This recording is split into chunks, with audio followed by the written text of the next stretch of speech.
Now, I mean, so what I'm hearing is, somehow a bat and a snake get together, they cross-contaminate some type of virus, and that's one of the arguments of what took place. Somehow a snake coronavirus mixes with a bat coronavirus, and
documents. Now, I mean, so what I'm hearing is, somehow a bat and a snake get together, they cross-contaminate some type of virus, and that's one of the arguments of what took place. Somehow a snake coronavirus mixes with a bat coronavirus and creates this new coronavirus that's now sweeping the world. Is that sort of generally what they're saying? Well, no, that's not generally what they're saying. That's what one team of researchers speculated. It's a speculative hypothesis. But that was the hypothesis, okay. Yeah, and there's no support Bats for and that snakes hypothesis. sleeping together, folks. What is the world coming to?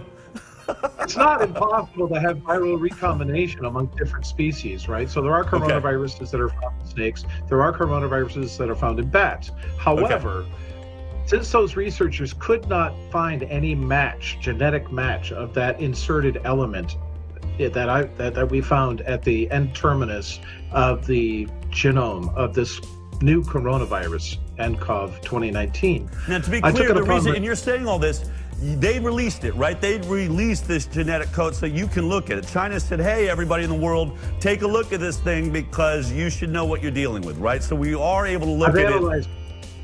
Yeah, I've analyzed the entire genome sequence of this virus and compared it to the entire genome sequence of all the other coronaviruses that we have data for.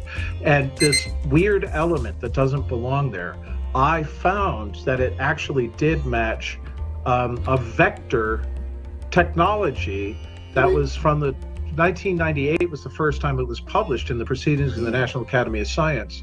This vector technology is a mechanism by which molecular biologists insert new genes into viruses and bacteria. Good morning, everybody. How you doing? I had to post that. Post that, shared that, flipped that, scrubbed that up, rubbed it down. Oh no, we made a bat virus. So that was the first theory. Come on, everybody. How y'all doing? That was Del Bigtree. I want to finish that because there's some very interesting information coming out about the Kokomoko virus. Y'all need to pay attention to, or karaoke virus, Boko virus, Kokomoko, Mokofoco, the Big Kahuna. It's the Big Kahuna. I don't know. I don't think this is the Big Kahuna though. I don't think this one is it. I don't think this is it. But I need to keep everybody focused. I'm not joking about the virus. I'm joking about the monkeys. It's not about the virus. It's about the monkeys, or in this case, the bat and the snake that had a little. How does that happen? It's just a theory. They say that the bat and the bat and the snake got a little too close. They got a little too freaky, and they made the coronavirus, and it's coming for you. Run, everybody, run! But you know what? You're gonna be safe. I mean, you're not gonna be safe. You might die with me. We all gonna die. The hell is wrong with Bofine? This man is crazy. This man is a nut. Yo, we all gonna die. Yeah, we all gonna die. But this ain't, I don't think this is the one that's gonna take us out. It's not gonna be the one. Because you know, that's not how Cry Wolf works. That's not how Cry Wolf, y'all know how, y'all played Cry Wolf before. Because the whole point, you're like, nah, you scare people. Ah, nah, you scare people. Ah, nah, you scare people. Ah, and you're like, nah. And after a while, like, yeah, nah, yeah, nah. I know that's you. And that's when you die. Because that's how it works.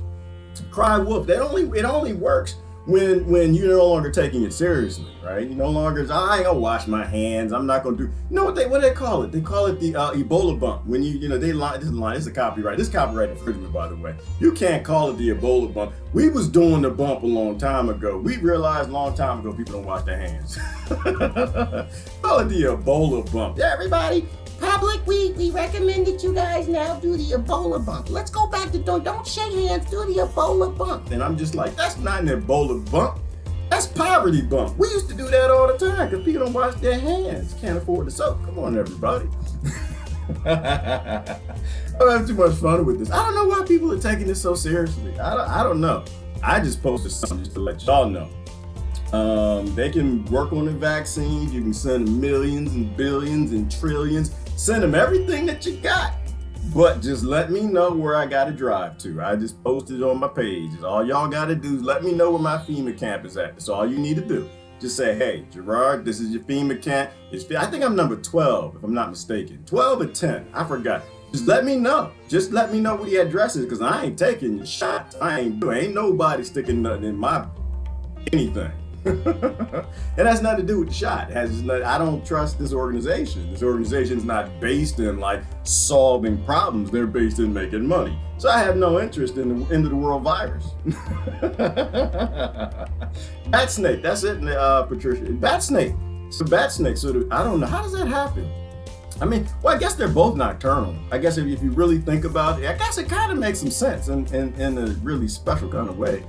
Maybe, I don't know, does China have bats snakes? Yeah, they have bats snakes. Yeah, I think they do. They got bats snakes. And they're both out at nighttime, and y'all know the freaks come out at night, get a little, ain't nobody around, you out there slithering on the ground, like, ain't nobody partying. Well, no, it couldn't have been the bat. The bat could not have started. The bat, no, that had to be the bat. No, because it couldn't be the snake. Because the snake is crawling on the ground. Snakes can't fly. At least not the ones that I've seen. Snakes can't fly. Well, you got the Democrats in them, but okay. I think it started with a bat. I think the bat had to get freaky because the bat was probably flying around out that night all by himself. Damn it, nobody around. Ain't no good music on, ain't nothing on TV.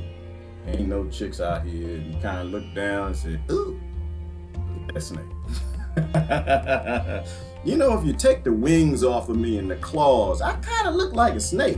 You know, the snake have titties. The snake might have had a booty or something. Maybe the snake had that onesie on that like wraps around the snake genitals or something. And maybe the bat like, ooh, and glid down, ah! But you know, he only had one shot. Because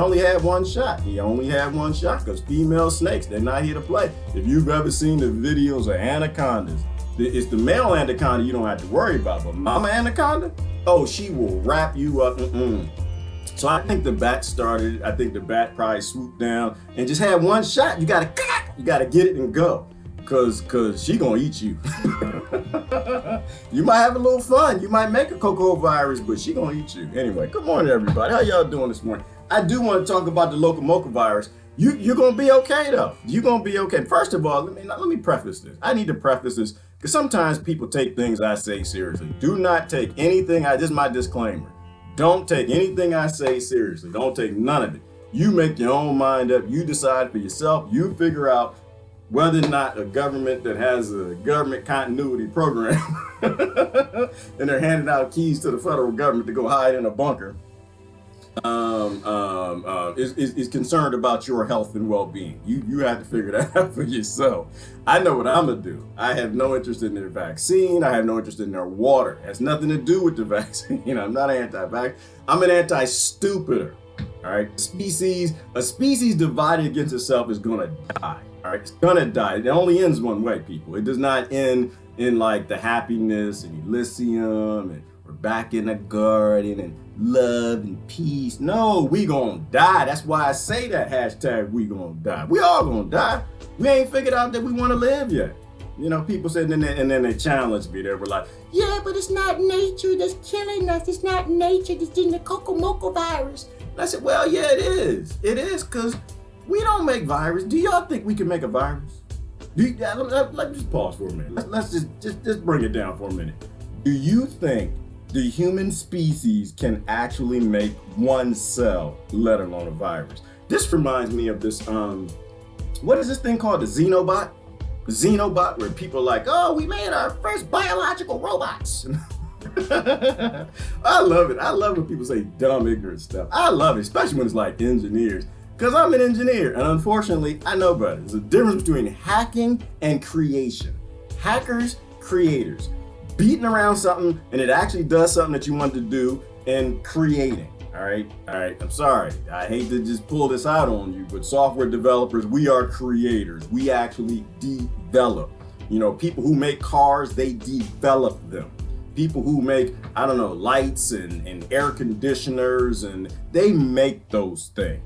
They are engineers. There is not an engineer that's engineering a biological robot anywhere on this planet. The Xenobot is not a biological robot. It is someone who took a bunch of cells like a Tinker Toy set, just started stitching them together, and the robot walked the right way and did something, then fell over and died in 7 days. That's not a damn biological robot. That is a hacker. All right. If we don't make salespeople. We don't make life. We're not that smart yet. Have you seen the education system lately?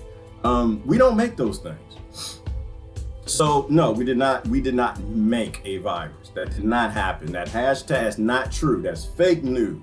Nature's coming for us. We're stupid enough to speed up nature re-intaking our energy. That's what we can do. We cannot make nothing, but we can damn sure speed Mother Nature up. Say, listen, we got to get out of here. We can't really live this long. We can create things called biolabs. You know what? All right, I'm sorry. I'm gonna be honest with you. Y'all not gonna like this statement, but I'm actually on the big kahuna virus's side. I'm actually on his side. I'm not on your side. You know what? The bat and the snake, I think that they were trying to help us, but that's not what happened. Let me stop. That's fake news. I ain't gonna lie to y'all. That's not what. That's a theory. But this doctor's about to tell you, this scientist is about to tell you what happened. There's only a couple things it can be. Did y'all watch Del Bigtree yesterday? Oh my goodness. How in the world did the pharmaceutical industry did not take him and shove him in a hole 800 feet deep? He's just going to destroy y'all's profits. I'm telling you. I love the brother to death, but I don't know if y'all seeing what's going on here. You have educated, highly informed people with glasses, pocket protectors, and white lab coats saying that y'all need to slow down, that we don't know what we're doing. But it's nature coming again.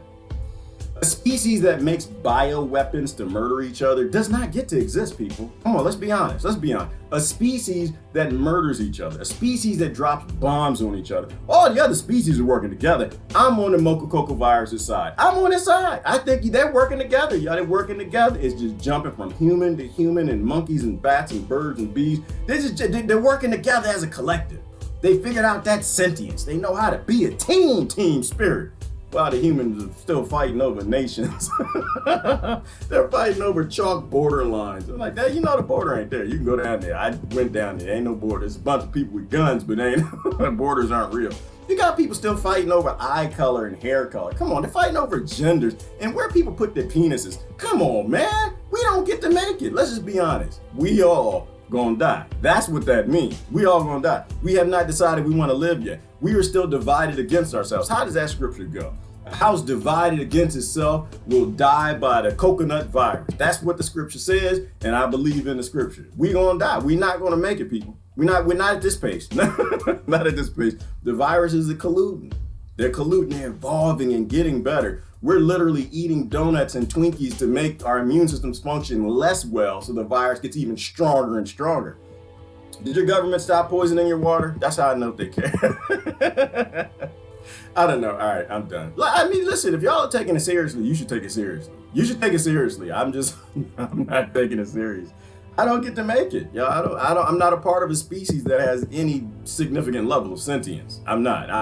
If I was with the Kokomoka virus, I would be proud. I'd be like, proud to be a Mocha virus, where at least I know we're going to reclaim the monkeys. Everything's just trying to reclaim energy. That's all. Everything's just trying to reclaim energy. And this thing has gotten good at it. I got to show you this, because but the people who say we made it, they actually know what they're talking about. I hate to tell you this. We made this joker. We all did. We make this joker. The evidence. China, y'all done messed up, man. You messed up. You shouldn't have released all the information to the world's researchers. Because see, this is why I tell people free energy is a thing. And if we stop trying to hide the UFOs and technology and playing mine, I'm not gonna release this to my people. I don't want the world scientists to work on this. I'm gonna do it myself. You know, if we just like be a part of a collective, just release the information, release the UFOs, let the world go work on it. Good things happen. That's what China did. China put the genome. What's that called? The genome. I'm gonna let the guy with the glasses and the lab coat tell you. They put the genome out there, they all sequenced it, put it through the beakers and shakers, flippers, and that recirculator thing. And look, this is what they found out. Let me show you this. This is what they found out. This vector technology is called a P-shuttle, SN vector. Now, it's really unusual to find a vector technology sequence in a virus that's circulating in humans. And so naturally, one thing that we can say, I think for certain, is this particular virus has a laboratory origin. So we can. So what you're saying is this technology is something scientists use to put in and insert things into the genetic coding of a virus to work with it. And what you're saying is that this is an actual product that scientists use that's now been found by you in what was said to be a wild virus. How would a technology end up into a wild strain virus? Is that put That's exactly clearly? Right. Okay. Exactly. All right, I'm gonna put it another way because they said a lot of smart stuff there. All right, so this is James Lyne Wheeler, and he has letters behind his name, so that means you can trust this. You can believe everything he says, and if you don't believe the letters behind his name, he has bifocals and a nice shirt. Okay, that means listen to him, don't listen to me. Listen to him. This is another man, went to school. Then I think, he didn't have an MD in front of his name. Well, they took his MD off. He couldn't keep his MD because he told y'all the truth on the show, the doctors, and they threw him off of the show. Now he's still telling the truth. So it's just Del Bigtree. But you can trust him. He used to have the MD stuff. He went there. What this man just told you is you came home. You came home. I'm putting it in parent terms because I speak best in parent terms. You just came home, and I used this example before, but it makes sense. Okay, you look at the cookie jar. You know when you left, there was about 30 cookies in that jar. You get home, you didn't count the cookies, but you know it's about 10. You know it's less than 10. You don't know, there might be 7, could be 8, but it's damn sure not 30. You got 3 kids all sitting right there in the kitchen. Like they're not doing nothing. And only one child has all kind of crumbs and cookies and boogers and food and just dripping down with little drips of milk and stuff. You're not seeing him eat anything, but he's leaving evidence. And this is what this man is telling you. We literally made this virus. This virus was monkey made, okay? It was not a bat, it was not a snake, it was the human monkey behind race. We made it. We made it. That's how I know we're gonna die. We can't get past this idea of killing each other is a bad idea. Slipped out of lab. You know, the best example is Lyme disease. Lyme disease. I'm with the brother in who's that? In Jersey, up the street. Representative Chris something. I would tell you he's a Republican, but then that would mean that half of everything he said is a lie to half of y'all monkeys. But hey, he launched an investigation. Listen, the Lyme disease then came from a project that the government was working on. Long as you got governments manufacturing things to murder people, we are all going to die, period. The Komoka virus does not come from a snake, and it does not come from a bat getting a little freaky deaky late night one in China. It comes from us. Okay? We believe in government.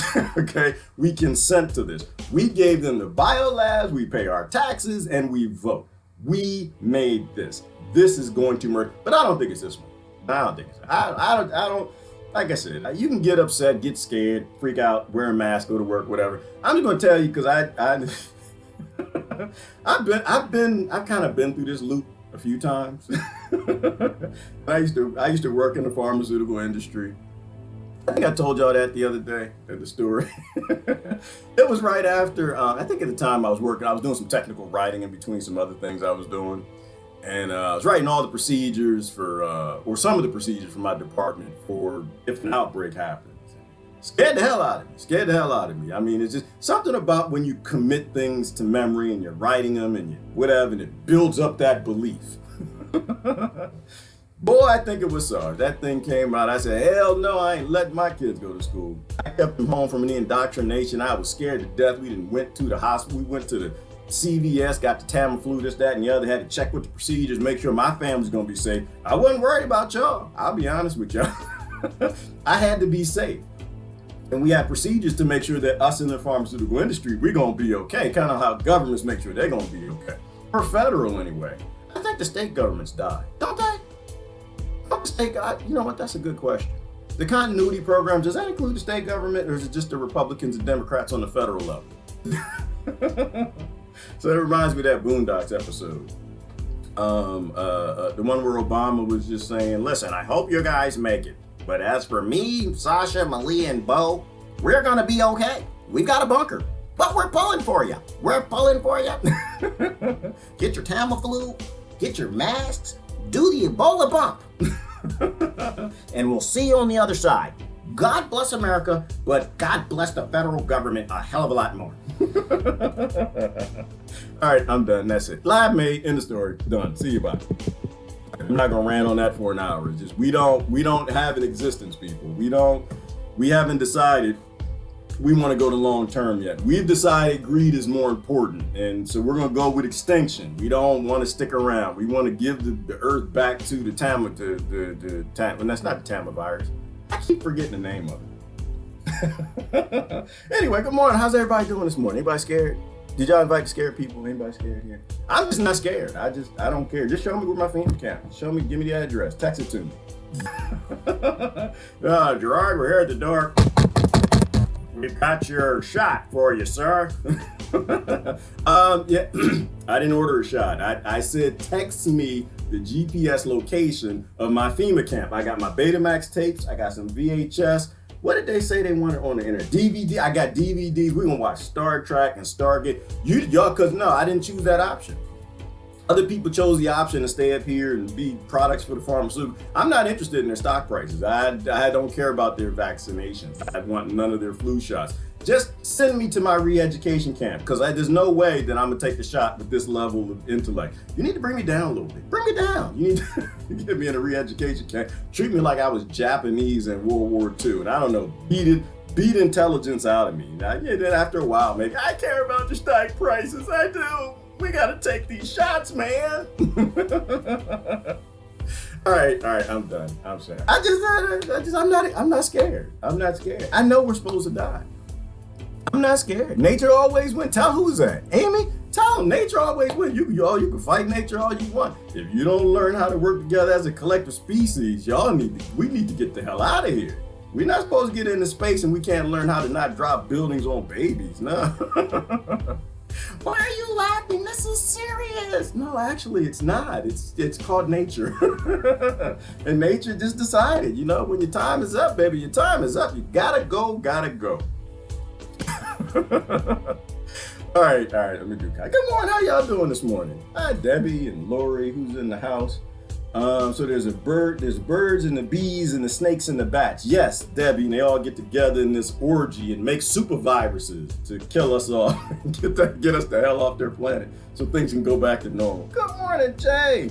My Canada don't want none. Yeah, got that hardcore Hillary. I'm sorry, I just read the comment. She took the childhood. People, listen, I'm lost in the 80s. I'm trying to come forward. No, I'm not. I'm staying in the 80s. I'm not coming forward. I don't like what I see.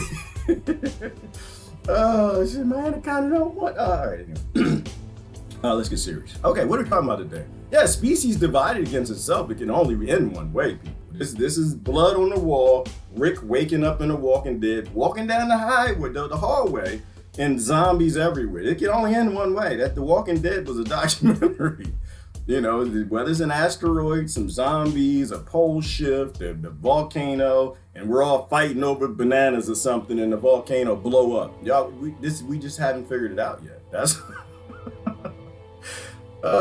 nature apparently has nothing to do with it. If it's a man-made virus. Well, no, Ivana, because man don't make nothing, Ivana. What does man make? Somebody tell me what man makes. Oh, Ivana, are you late? Yeah, no, we were just talking about like the Xenobot, right? Where we made our first biological robots. No, we didn't make a biological robot. Let me show you the Xenobots. Did y'all see the Xenobots? at that level is hacking. This is why I don't have any respect for the pharmaceutical, not the medical industry. I don't have any respect for the medical industry because they lie too much. I don't have any respect for them at all. Unless I'm in a car accident, and then I have Christmas cards, man. Listen, can you put my leg back on, please? I didn't see the truck coming, you know. No, we don't make flus, Ivana. They just say that. They're hackers. They don't actually make cells. They don't know how to make cells yet. We lie to each other and we lie to ourselves that we actually make these things. Here's a xenobot right here. But hang on. I can't really show it to you unless it's if it's a news report. Otherwise, they get you for copyright strikes. You're not allowed to talk about words that are copyrighted in videos and stuff. This is the xenobot. Let me see. ASP sign. No, I can't play that. Nope, there's no news reports on the xenobot. They say that we made that, Ivan, and we didn't make that. It's gonna murder us, but we didn't make it. This is the xenobot. I have to turn the music off. I'll show you a shot of it. Oh, what is this? Something about American history.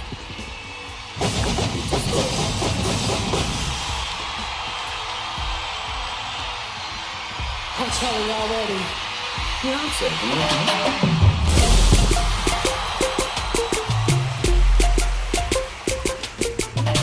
Just like life. And it led me to be anyway, xenobot. So anyway, this is a xenobot right here. This is what it looks like. See, they took cells from the skin and the heart and they stitched them together like a kid with the what are those called? Lincoln Logs. Like, you know how you come home from work and your son is sitting there, your daughter, and they've got this little log cabin made out of Lincoln Logs. Say, Daddy, I made this. I made it. You're like, oh, that's a good job, son. Wow, you got windows and a door and a chimney. Oh, that's beautiful. I know the kids now, they have no idea what I'm talking about. Lincoln Logs is what we used to play with before we had smartphones. They're like little blocks with grooves on them, and you can make cabins out of them. It's fun. We could play for those for days. Bring your friends over, they bring their Lincoln Log set, we all sit there, make a big, massive log cabin and talk about it and talk over it. It was a lot of fun.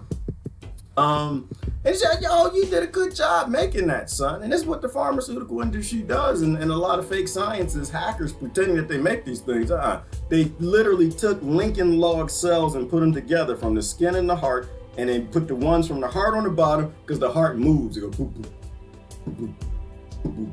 Unless you're a Democrat and Republican, and it's a little slow, it's a little colder in this kind of sound like bombs dropping. And getting all the things they want from government. It's bombs drop. But I mean, most people's hearts go because the water, there's no ice in the vein. And so it's because it moves. One day a scientist said, damn it, it's moving. Let's get some cells from that. And the skin, they look at the skin like, it's not moving. I got an idea. Let's put the ones that don't move on the top and the ones that move on the bottom and see the hell what happens. So they took the cells and they stitch it together and they call it, that's my robot. I made that. I'm now going to patent my robot. It's like you literally didn't make it. I don't know what the hell this is. This thing moves. And so the bottom, it moves. And if this wasn't bad enough, I'll post a video, y'all can watch it. Then they put it in the AI and they said, AI, can you put the cells together even better? And the AI came up with different configurations of how they can make a little piece of snot and call it a robot. This is them stitching it together right here.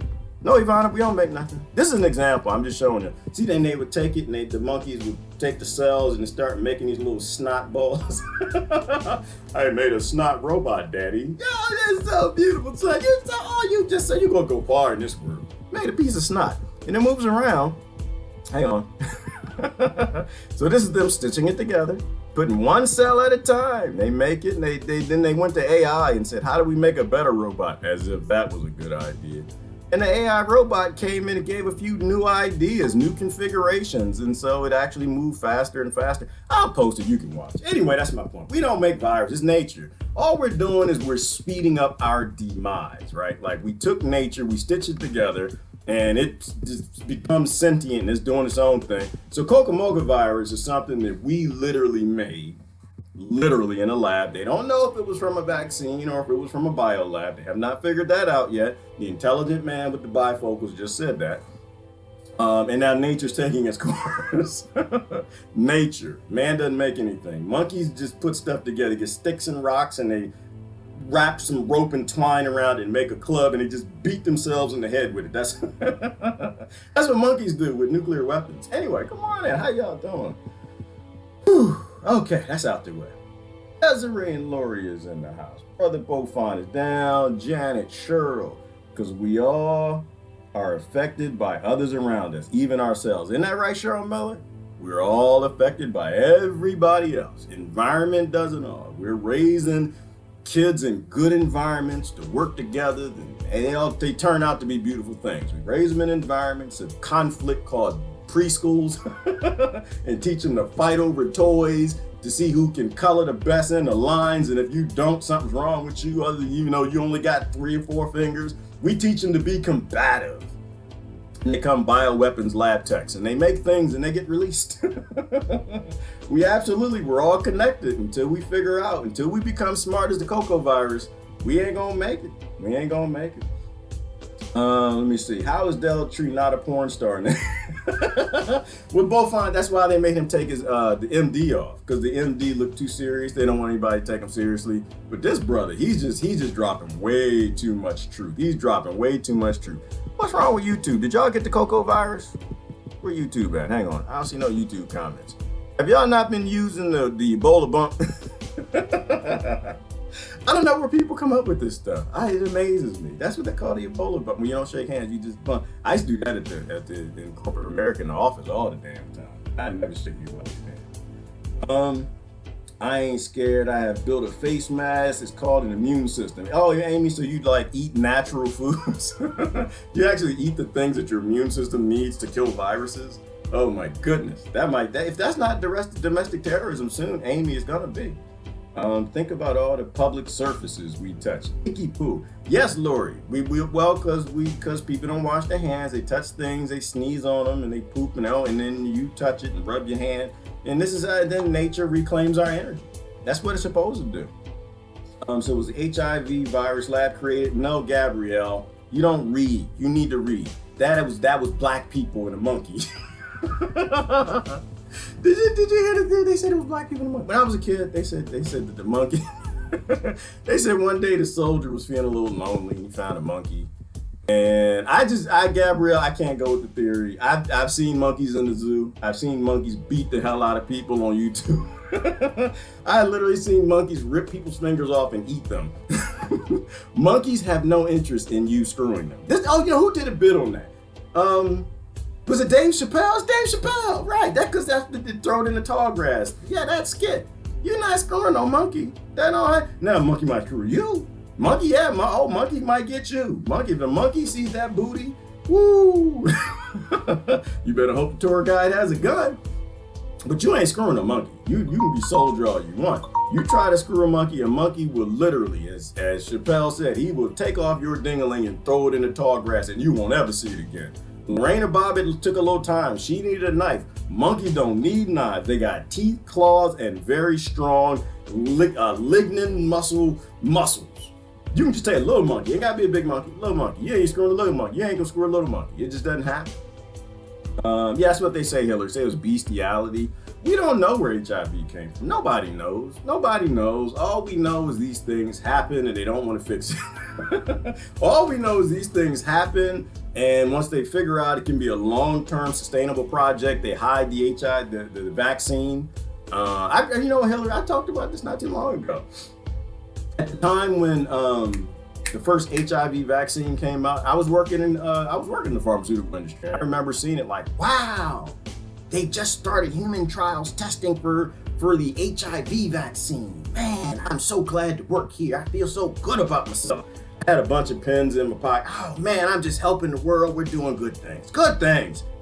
We didn't come from monkeys. We were manifested. Immaculate manifestation. And then I noticed a month later, about 12 other companies had vaccines for HIV. And I was sitting there, thinking like, damn, we really good. Wow, you mean to tell me in less than 30 days, 12 other companies and figured out how to start human trials testing for the HIV vaccine. And it took me a little while to put together Hillary, but after a while I realized that no, they always had it. They always had it. They were just sitting back letting people die. They were trying to come up with a way to create what they have today. Which is a sustainable project in people, everybody having HIV. That's what they want. They want HIV for everybody. They want y'all to share. You just have to come up with a drug to make it profitable. You know, so the Coca-Mocha virus and all this stuff, I just see the schemes. I don't see anything good. I just see schemes everywhere. I don't trust these people with nothing at all. Send me to the re-education camp and make me a good American, because I'm not right now. Good morning, Nancy, Cindy, Linda. Let me see. Am I wrong? Let me see. When there was lots of fear about the H1N1 1 year ago, when we had a Halloween party, H1 on my husband's t-shirt, N1 on my green t-shirt. Right, Rebecca, because you and your husband are domestic terrorists. You don't believe the news. You know, y'all are screaming on the news right now. They're fussing. I saw it for like half a second. Boy, they got that music too when you turn on. Maybe we should watch the news. They got that news when something's supposed to scare you. Dun, dun, dun, dun, you hear the typewriter, and you know they don't have typewriters no more. They don't even do. But you dun, dun, dun, dun, breaking. The Coca-Mocha virus is now spread. It's infected an amazingly 7 people. And I'm just like, wait a minute. First of all, y'all don't use typewriters. Why are you playing the animated music like on YouTube to get me excited about a video? You about to lie about something. And lastly, if it only killed 7 people and more people died from breast cancer before you even finished that statement, why should I be worried about this? I'm a little worried about women with breast cancer. How about that? Can that be an emergency? Huh? Autism? Can that be an emergency? Can we literally have a news report where like, breaking? Oh my gosh, by 2025, is it 2025? 25% of the population is gonna have autism. Kids, that should be on the news every day. They should be flipping out over there. We need to test the water. We need to test the food. We need to test the laptops, and we need to test the brains in the politicians. Are they psycho crazy or psychopathically crazy? You know, that's what I wanna see. That's what I wanna see. We are literally waiting for The Walking Dead to start. But they don't do that. They don't care. They don't care. They want to make money with it. Alzheimer's, the same thing. I don't want to go through that because I'm damn sure repeating myself. No, they don't want to cure none of this. They ain't cured nothing since polio. They didn't even cure polio. Let me take that back. Who said that? Was that Chris Rock? Said the pharmaceutical industry ain't cured nothing since polio. They didn't even cure polio. That's because people learned to start washing their hands and doing the Ebola bump before Ebola came out. Black people doing it in the ghetto. And poor whites. I don't want to exclude y'all because y'all grew up with us. Poor whites and black people in the ghetto. Anyway, all right. Yes, the zombie apocalypse, Katrina, it is not going to start. It has already started. The zombies just aren't after your brains, they're after grades and degrees. So they can push you into survival so they can get a little higher than you on the pyramid. There we go. All right, I'm done. That's it. I got nothing else. Yeah, cooperation. Jack, what is that? Jack Hall, he said cooperation. What is that? Cooperation. Is that when 2 doctors get together and work on a patient or something? Cooperation. I don't know what that is. I'm a part of the 98% monkey species. We're supposed to fight over bananas and hit each other with dry driftwood in between finding new bananas. What is co-op? Oh, I get it. Dak is talking about the cocoa viruses. Cooperation virus. They cooperate, they work together. They need to reclaim the 7 billion monkeys on the planet and use that energy for good things. Yes, I agree with you. Yes, it's cooperation. The virus is doing good things. You think they got an anthem and a flag? If the viruses don't have an anthem and a flag, they should. They absolutely should. Anyway. Pat said, love you, man. You keep up the good work. Pat, I love you too. And I'm not actually working. This is not work. I'm just looking at my world and I'm like, oh my goodness. That's all I do every morning, Pat. I'll open I'm like the old lady in the hood. I open the blinds and look out like, oh my gosh, they're still eating each other. We will not be going outside today. The weather does not look good. I don't do any work. I just sit here and I just say what happens in the world. I can't believe I'm in this dimension. All right, let me see. You behind bars again, huh? No, I'm not in bar. I'm not behind bars. I will be at some point in time, but not right now. It's not in today's plan anyway, Hillary. It's not in today's plan. I'm sure that somebody has a plan for me. I'm sure someone has a plan for me. All right, what we gonna talk about? Oh yeah, species divided against itself.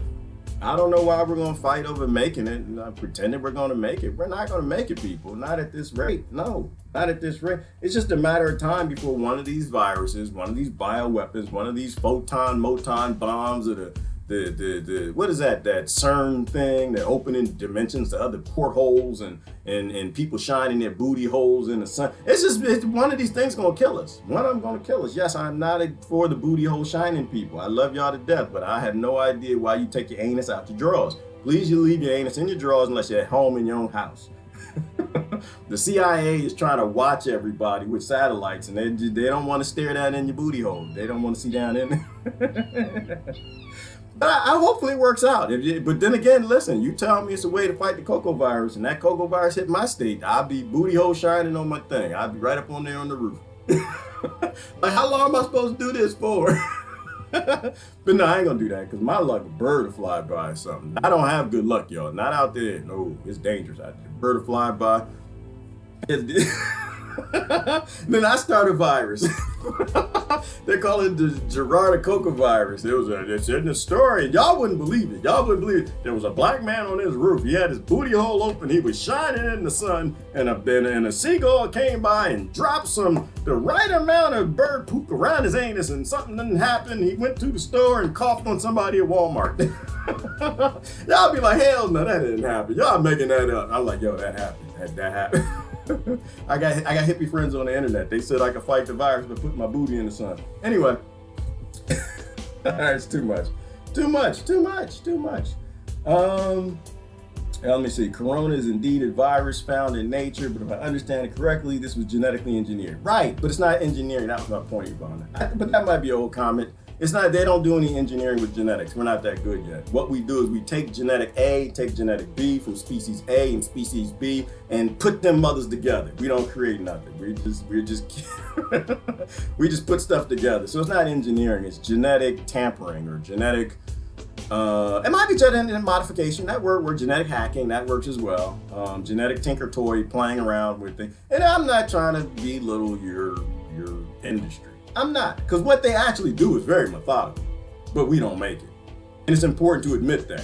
Like, if we admit we don't make cells, we don't make these things, then we can admit we don't understand these things. And that's an important understanding. We do not understand. We have no idea what the xenorobot's gonna do. We shouldn't be look at this thing. We shouldn't be making this thing to put inside of people. You want that in you? I don't want that in me. I have no idea. No, that's not even the right picture. That's a pretty picture. Where the snot at? Let's go back to the xeno snot. Right here, right there. I don't want that in me. I don't know what the hell that is. That's from a heart and skin of what? A heart and skin of a bat? What is the heart of a bat and the skin of a snake? I don't want that in me. Oh, this is gonna cure your cancer. Okay, I'll die. Let me die. Can I die? I'm gonna check the die box. Injection or die. I'm gonna die. No, I don't want that in me. We have no idea what that thing could go inside of you and change its mind. You can encode it. It's gonna fight cancer and go in there like, no, we making cancer.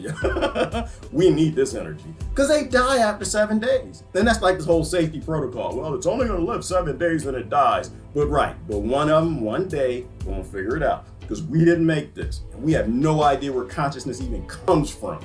That thing might get together like, yeah, you think we're gonna die in 7 days. You wait till we taste that Twinkie that these Americans been eating. Get a little Twinkie sugar, that's all it needs. And it start proliferating and percolating and growing. And next thing you know, who knows?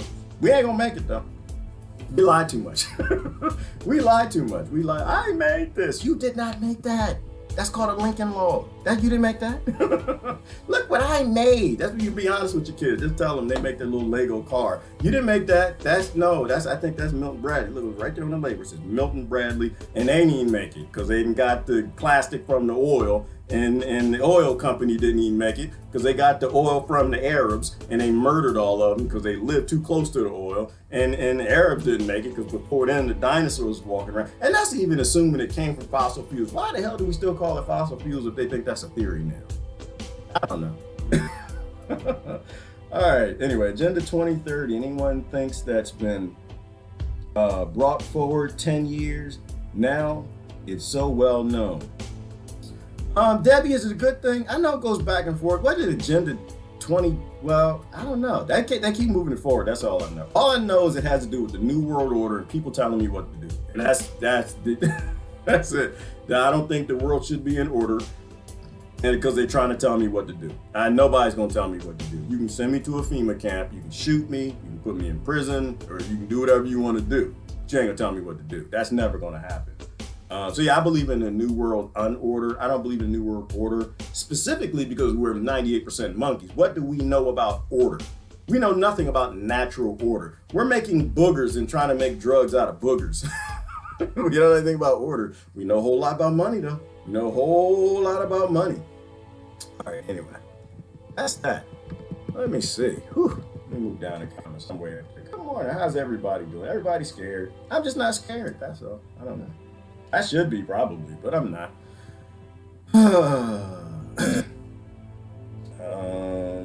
Well, look at the news if y'all have nothing to talk about. Sorry if I missed your comments. I try to catch them by everybody. There's a whole lot.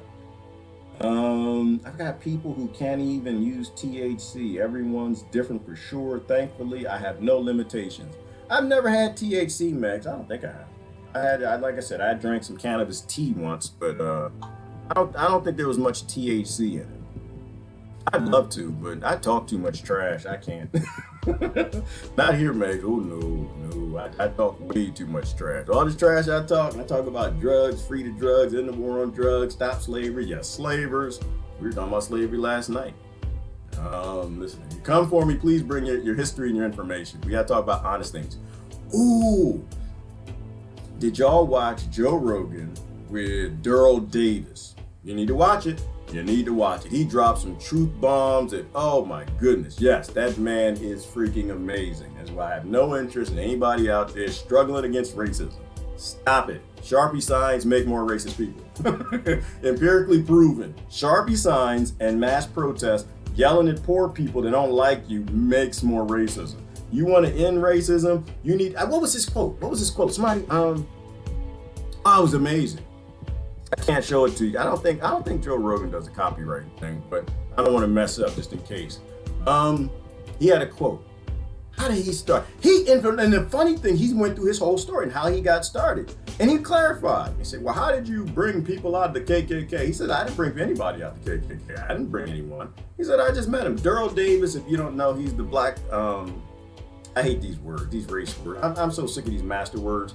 But he's the dark-skinned gentleman who's a blues player, and he's the one that they say, oh, he's bringing a lot of people out the Klan. You know, meanwhile, what's the name of that group? Antifa, Social Justice Warrior, they're just making them. They're just spraying fertilizer all over poor trailer parks. They're making people race to it. Democrats, they're just making people race. Racism is sexy again. It made it sexy. Now the other side too, it wasn't just all them. I like to put them first because they're the ones who like to act like they're fighting it, and they're not. They're just fertilizing it. Everyone's just trying to get votes. That's why you had this breakout of racism here recently, is because nobody cared for a while. Nobody was caring anymore. And so they knew that eventually if they could make people care again, they could get votes. And so both sides, both political parties, drummed up all the racism.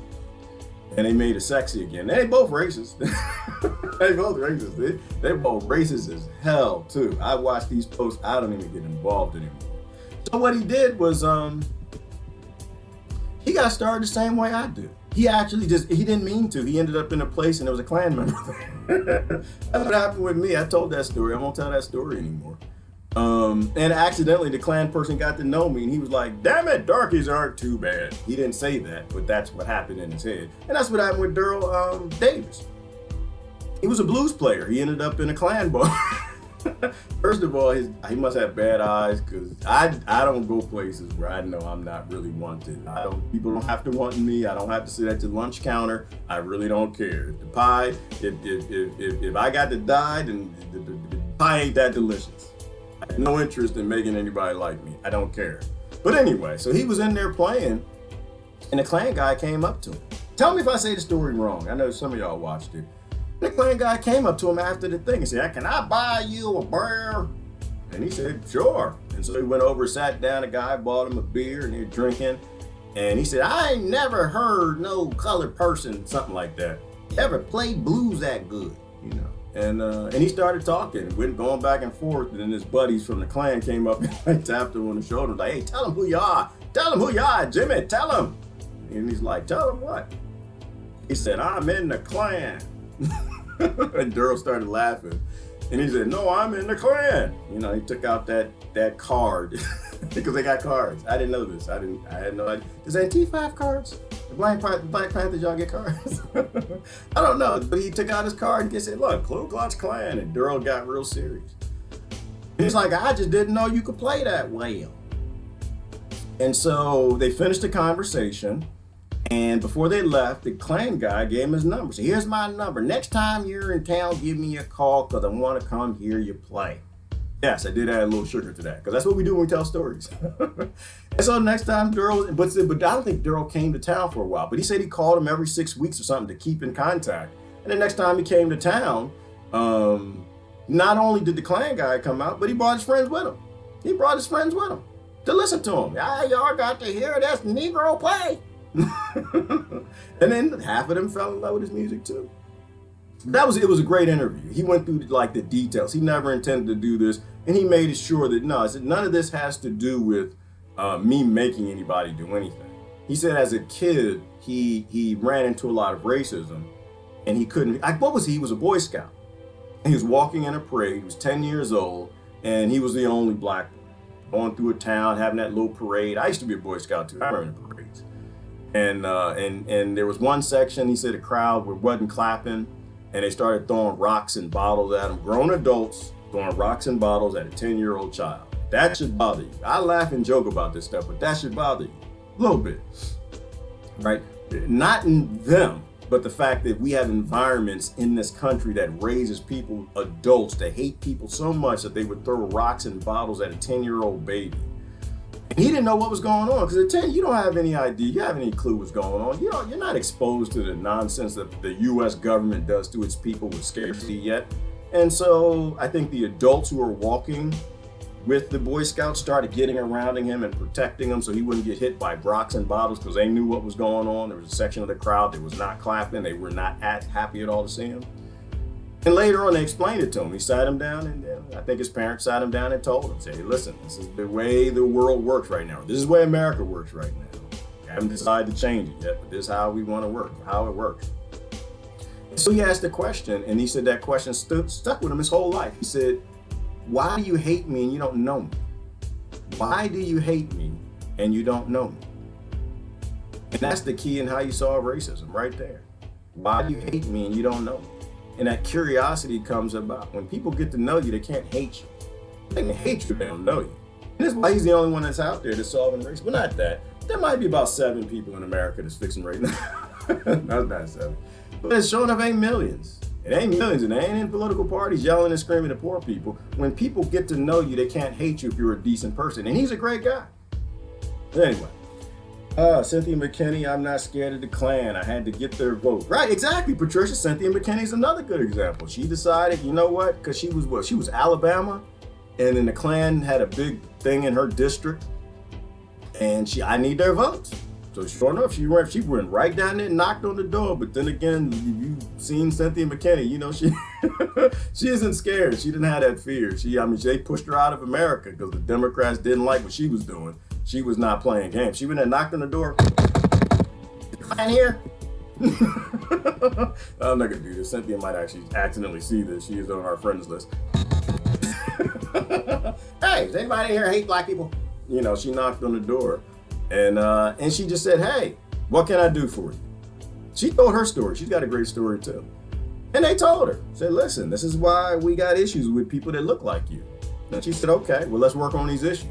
Right? She did that adult thing. Daryl does that adult thing. It's called adulting. It's called fixing problems. And people like that, I have the ultimate respect for. The one guy that I talked to, actually I got a couple of them now who used to be in the Klan, one white nationalist. You know, you don't try to change people. You can't change anybody. All you can do is try to be a decent person. And it breaks down their narratives. Like when you understand, it's just ignorance. It's just they don't know you. And they get to know you, it's like the glitch in the matrix, right? Because their whole world is based in you did this to me. And the reason why my life is this way is because you did it to me. And we're all in that trap. We're all indoctrinated that way. The Democrats are like, the Republicans did this to us. They're like, no, they didn't. You had a part in it. And the Republicans are like, you Democrats did this to us. You know, or Iran or Iraq or Muslims or Christians or whatever. And people still play this game. And so, but when people get to know you, it's a glitch in their matrix because you start breaking down their paradigm. All the blocks in that Lincoln log, it doesn't fit. It's like taking blocks out of the base of the foundation. Like, black people are horrible, but then you take that out. Jews are this, then you take that out. Christians are that, and you take that block out. And after a while, they realize that they built a world based on a lie, or a world was built for them based on a lie. They've been in the matrix. Anyway, good video. You guys should watch that. Definitely watch that. Cops are scared and steal my money all the time. Yes, they are. Jack the told to, brother. You know that. The cops don't steal money. They got laws that say they got to take from the general populace. They literally have laws written by for the police state by the Democrats and the Republicans to rob you for Wall Street, and they will continue to do so. Like, that's unfortunately that's where but I guess they steal from drug dealers too. I think they sometimes just tuck a little something in their pocket, but that's what money does to people. As long as we want to keep this money, we're just waiting to die. Let's take a look at the news. And hopefully there's something in here that's not about the karaoke virus. Something that might be important. I'm just not scared of this stuff anymore. You can only scare people up for so long. When it's finally going to be real and it wipes us all out, it's like having a good day and bad day. Here's my thought on that. And I don't know who gave this to me. It's like, your bad day is coming. Oh, it's coming. You don't need to make every day a bad day worrying about that bad day that's coming. If you're having a good day, live your good day. Live your good day. Put them positive vibes out there. But that bad day is coming. And when that bad day comes, then you don't have to worry about forcing yourself to be fearful of it and feel bad. You won't feel bad anyway. You know, so when our virus is coming, when the one comes us to put us back into nitrate and make us useful on the planet as nitrate, instead of war and banking and conflict and spraying pesticides and poison in the water and the food, destroying ecosystems. When our day comes, when our virus comes, it doesn't matter whether you're happy or sad. It's not gonna matter. You can be happy or sad. Somebody, that little baby, meet that person in the baby spread viruses. Let me say this real quick. I was thinking it because of baby, you know, it's like you go meet somebody, your brother, your sister, your cousin, your aunt, son, the baby's sick. Baby don't know the baby's sick. The baby just wants to come to you. Like, they just sick of their mom or something. They like put their hands out. They want to come to you. And how you say no to a baby? Babies are dangerous. You want to take the baby and baby, and the baby don't wash his hands, rubbing your eyes and face, because you don't want to turn away anybody's baby. Y'all shouldn't take babies out. I love babies. Babies spread germs. They spread the karaoke virus. All right, what we got? Brexit, 11 months. Is it still 2 hours ago? Okay. UK-EU trade deal. Well, I think that was there yesterday. Prepare for nuclear mini reaction in the US and the UK. That's a good reason we're going to go away. That's another thing that can kill us. It doesn't have to be the nuclear fallout might get us before. Why in the world are we still making nuclear weapons and nuclear power plant? And we know, one, we don't have to kill each other. It's an abundant planet, so we don't need nukes. And two, we don't need nuclear energy because somebody flying a damn UFO all over this world. And the government admits it. Ooh, did y'all know they asked Trump about UFOs? Did y'all see that?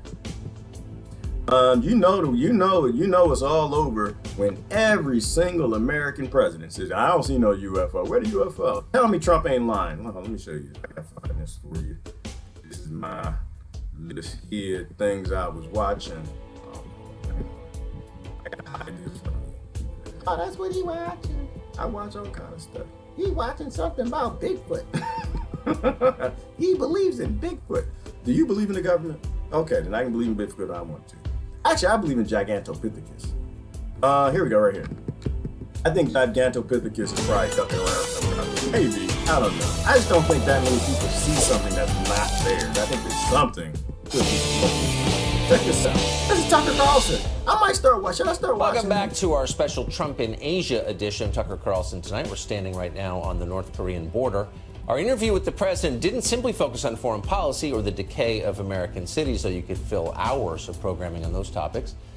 The federal government is being increasingly open about its decades-long investigation of UFOs. They have spent millions of dollars, and officials admit now they've seen many things they don't understand. We decided to ask the president about it. Here was his semi-cryptic answer. Watch.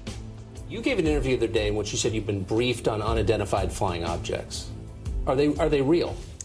Well, I don't want to really get into it too much, but personally, I tend to doubt it. I mean, you have people that swear by it, right? And pilots have come in and they said, and these are pilots that are not pilots that are into that particular world, but we have had people saying that they've seen things. I'm not a believer, but, I guess anything's possible. We spoke to a government official recently who said the U.S. government had wreckage from a UFO in a facility on an Air Force base. Are you familiar with that? I haven't heard that, no. I haven't heard that. I haven't heard that. No, I haven't heard that. How do you not hear things and you're the president of the United States? If all my friends are right, and the presidents run this country, and instead of the whistleblowers who say that there's 12 levels of security over top of a president, how do you not know? You sound like Obama, man. Get your chin. Pick your chin up. He sounds just like Obama. I don't know. It has not been within government, has not been a big thing, but I've seen it. It's not a big thing within government. This is how you know the aliens are real. This is how I know they're aliens and UFOs and stuff. Because one, they've already admitted it. They've already disclosed it. But two, every time somebody asks, I don't know, I ain't never heard nothing. I ain't never seen it. I ain't never. Who was that dude? Eric Holder? When he was on trial, and they every question, I haven't seen that compiled video in a minute. Every question they asked the guy, I don't know, I ain't seen it, I ain't smelled it, I ain't seen it, I don't know who she is, I ain't know where she at. I don't even know her name, I don't know what. That's how you know your government is a lying bastard. Your government, the whole top, all of them, all the ones that got bunkers, all the ones that have continuity programs. For the federal level, not the state level. I don't think the state has bunkers. I think at the federal level, they got the bunkers for everybody. But, lying bastards. All right, anyway. Love the doc. Oh, you watched the doc from the Nimitz. Aliens playing hide and go seek with pilots. Yes, Christine, and that's a good point. Like, wait a minute, you're not worried about it? You don't, at government, you don't talk about the fact that it could be green monster with boogers and horns and big eyes flying around or gray in your airspace. That's not a thing. It's not. We're not worried about it. Oh, it must be American airspace. That's what it was. It was American airspace. That's why they don't care. They don't care what happens to Americans. They only care if something happens to their banks. But that's a good point. It's like, oh, yeah, we're not worried about it. We're not concerned. Something's flying around American airspace. It's just not a thing. We don't even really talk about it. What UFO? We don't see, they're nowhere around here. And you have all their staff that worked on these projects telling you that, oh, no, it's real. It's all real. That's how, so I don't know why people saying this man is not a part of the deep state. I still don't understand that. But, everyone's got their own belief systems. I see no evil, I hear no evil. And that's what it is. You know what, Caprina? We need to have a skit. We need to get Trump and Obama together. And who was that? Was it Richard Pryor? And what was that? Hear no evil, see no evil. And what was the brother's name? That was in Hear No Evil, See No. We need to get them together in a skit and they could do the whole... I forgot his name. Everybody dies. Everybody dies. But anyway, it's just the idea that the most murderous, killiest, weaponist having, war having, it's our airspace nation president tells you that they don't care about something that's flying around in the airspace and your best fighters, your jets and everything flying after these things, shooting missiles in the UFOs, just jumping around the missile like, woo! And it's playing with it and it's tickling and taking pictures of the missile. Oh, look, they tried to shoot us. You have people, you have, all right. How is that not a national security interest? How is it? That's how you know. No, it wasn't Eddie Murphy. What's that brother's name? Hear no evil, see no evil. His name is on the tip of my tongue. It's on the tip of my tongue. But yeah, you can get them two together. That would be an interesting skit. He lying. All right, all the time they said, Trump, he's honest. He's like a bull in a china shop. I still agree he is a bull in a china shop. He is not doing the deep state enough favors, I don't think. But He lying right here. He lying his butt off. He lying his butt off. But you know what? Just depends on who you are. So if you're a Democrat, then obviously the aliens are real now.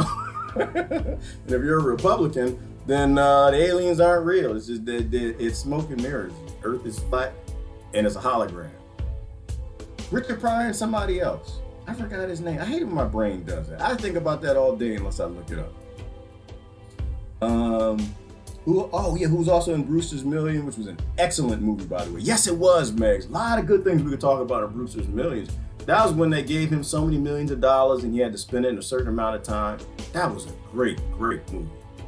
You know, we could use that with some of the references to capitalism now. But Richard's dead, and his name is on the tip of my tongue. I believe that was, I saw a few years ago, was a ball lightning. I no longer believe it. Yeah, I found it. Well, ball lightning is real.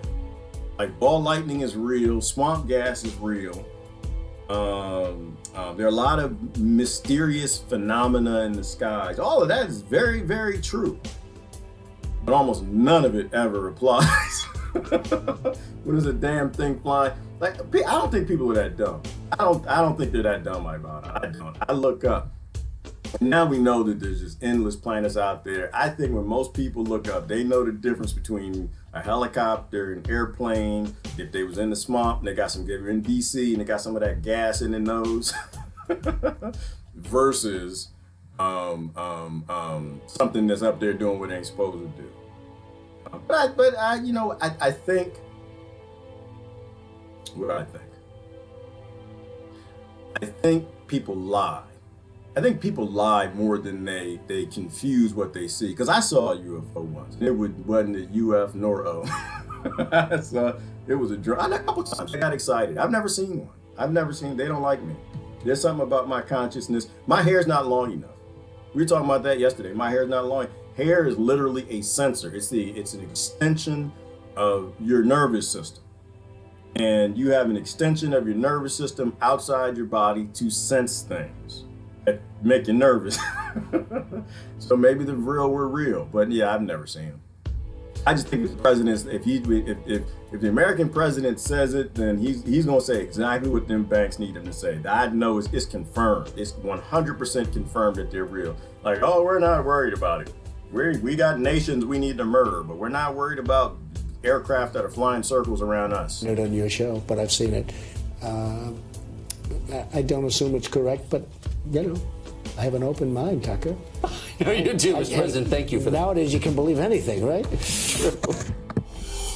That's an interesting disclaimer. Nick Pope is a journalist. He wants to investigate UFO sightings for the British Ministry of Defense, and he joins us tonight. So, Nick, I thought that was an interesting answer. The president said he had been briefed. Quote, I don't want to get into it, but he's skeptical that UFOs are real. What does that add up to, would you say? Well, first of all, I think it's absolutely refreshing to get a straight answer from a president, a sitting president on this, without dodging the question, without making some humorous reference to a science fiction movie. So that was good to hear. I understand the skepticism. I think everyone that started off looking at this within government starts skeptical. But as you say, this reference to the briefing that he has is very interesting. And when he says he doesn't want to get into this, does that reflect just that he's personally not that interested, or maybe that he received some classified information that he's not able to share about all this?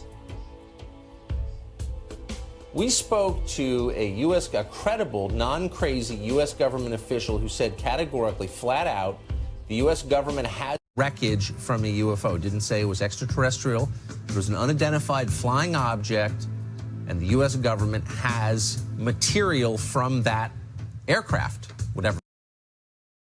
That's an amazing claim. How would the president not have heard that, assuming it's true? Well, I think... Yeah, I think that's the big thing, assuming it's true. I mean, I would think that the president has probably asked the chairman of the Joint Chiefs, firstly, is there a threat here to the United States? And secondly, setting that question aside, what are we dealing with? I mean, is this our own tech? Is it Russia? Is it China? Or is it from... Hold on. Shut up. Did y'all see that? Hold on. Whoa, whoa, whoa. Y'all see this thing? This thing's doing acrobats. Where was this? In Greece? People on the airline taking a picture of a damn UFO. It looked like it's like doing a whale thing. Look at that. Ain't that about a bashugana? Whoa, that's deep. That's deep. Anyway, I we're not worried about it. It's just, you know, big, massive ships are doing cartwheels and that's how I know we all gonna die. That's how I know. Anyway, and that was a good point too. I mean, but if some of them probably are Russian, some probably are China, they're probably trolling each other back and forth. And like I said, it's only important for one simple factor. Now, the fact that we're not alone, you should be groaning up. If you're over the age of 5, you should know we ain't alone. You ain't nothing alone. You ain't alone in the forest. Nobody is alone in the forest. Only alone in your own little narcissistic head. There's a whole lot out there. They don't seem to be interested in us. Not that much interested. There's a whole lot out there. It's only interesting because of free energy. That's the only interesting point. Free energy. We literally are being kept in conflict with one another. Uh-oh. Look at it, energy. See, my cell phone is dying. That's my point. It is. See, my cell phone, I just shut down. There go my comments. See, look at that. See, if we had free energy, if we can get everybody talking about UFOs now, my cell phone wouldn't have died. My cell phone died. Dang. Yes, I'm so sick of this world. That's how I know we're not gonna make it. We can't even keep cell phones charged. Like, man, we don't make no damn diseases. No, do we make diseases? No, we encourage diseases. We encourage diseases because we saw M&Ms in your local grocery stores and we give them to children. We get them addicted to sugar and we create disease. Well, is that just being an engineer? Is that just helping to engineer disease in our children? Maybe that's what it is. You can laugh about it if you want. I think it's funny. I did it to mine. I was told to. I was indoctrinated. It's Halloween. Go get your cancer candy. We did it. But I changed my mind. I mean, I told them later, y'all, you're gonna die. You eat that stuff. I took them to Walmart and I just made them stand there in the grocery line, look at people. She gonna die, he gonna die, they gonna die together as a family and a couple. See, they passing that diabetes on down. He's passing that and that cardiovascular. Yep. See, they gonna die. Look. See how big they are? Does that look healthy to you? No, I did that with my kids. Every time we go to the grocery store, and they did that to me once. I told you I had to get barbecue chips. My son looked right on the ingredient label, little bastard. He's like, Daddy, what's not maca fructose? I was like, shut up. Stop looking at my ingredients. These are daddy chips. Daddy has to deal with oppression and slavery. He has to put food on the table. You leave Daddy alone. He's like, but Daddy. My kids are little me. They're little bastards. I don't know how y'all stand me. I love candy, but why make it with stuff no good for us? Well, Jasmine, you can make healthy candy.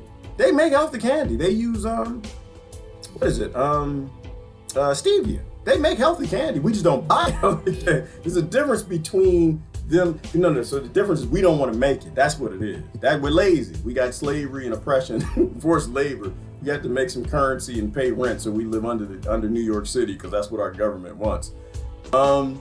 No, it's not. Industry-wise, it's too expensive to make healthy candy. I mean, some people do. I've seen the companies, but it's too expensive. Like, who's gonna spend $8 for one M&M? Like, who's gonna do that? I'm buy a pack of M&Ms and be like 5 M&Ms in there, and it's like 1 week's salary, 1 week's paycheck. Nobody, you can't afford it because it's cheaper to have chemicals. What is it? Aspartame.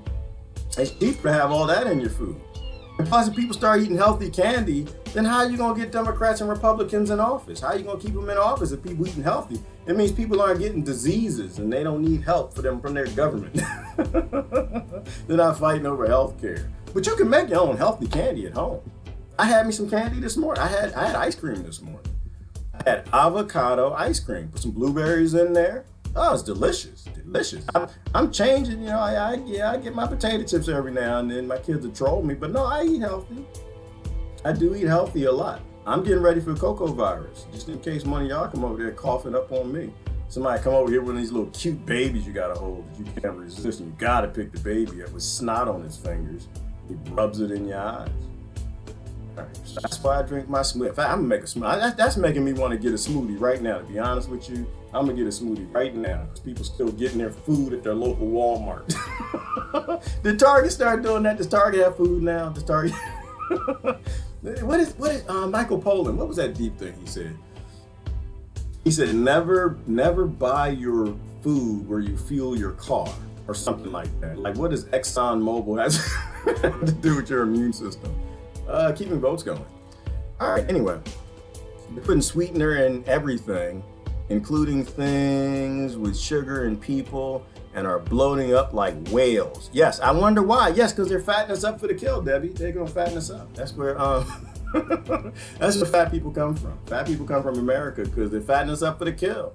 You know, it's what is the name of that movie? Where you got the zombie rules. What's the name of that movie? Oh, I gotta watch. I haven't watched that in a long time. Not Shaun of the Dead. Zombieland. Got the zombie rules. All you gotta do is you don't have to outrun everybody. You just gotta outrun the American that shops at their Walmart for their produce. That's all you gotta do. And Walmart has organic food now. Did y'all hear about that? If you're gonna trust that, we all gonna die, y'all. I don't know. It's a species divided against itself. We only go out one way. There's only one way, and it's not going to be like sweet in the casket with nice music. That's the people who get out of here early. They can have all that love and sweetness.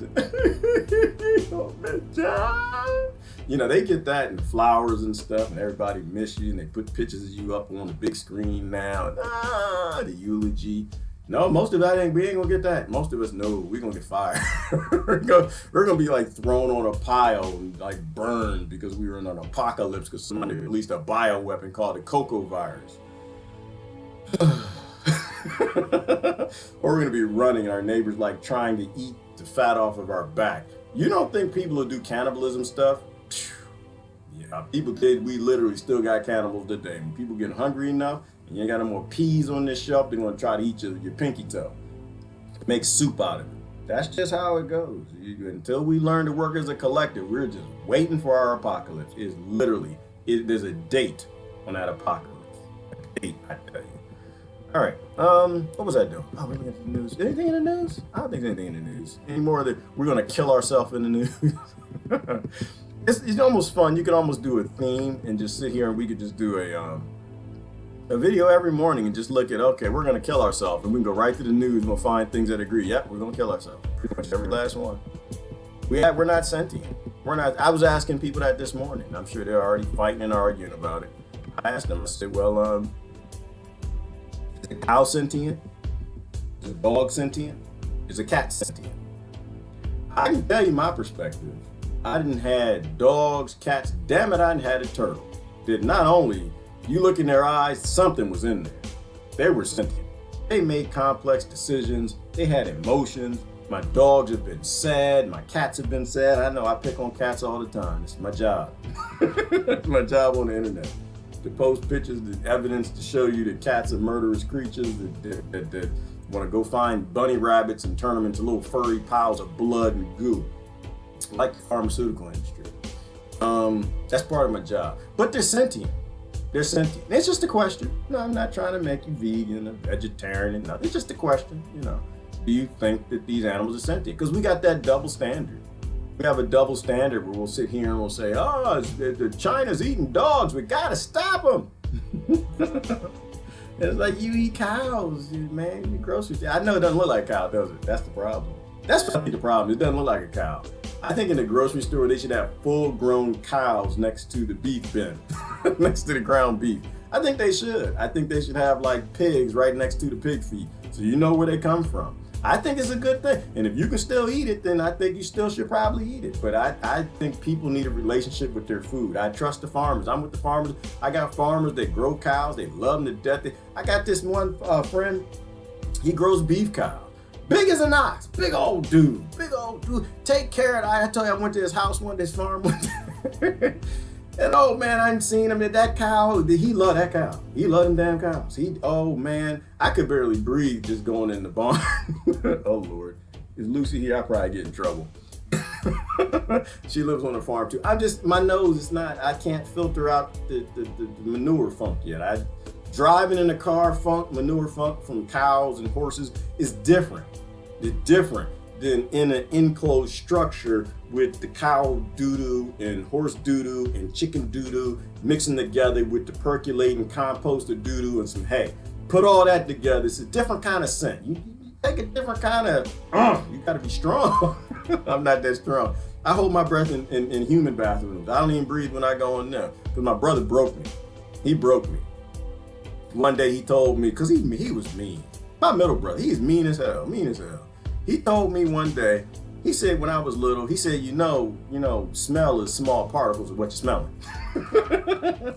Smell is small particles of what you're smelling. You don't say that to nobody who's 6. I was like, I'm smelling doo-doo. Doo-doo's going in my nose. Oh, I hold my breath everywhere. People walk past me. It gave me psychotic pride. I was like, yeah, we're not surprised.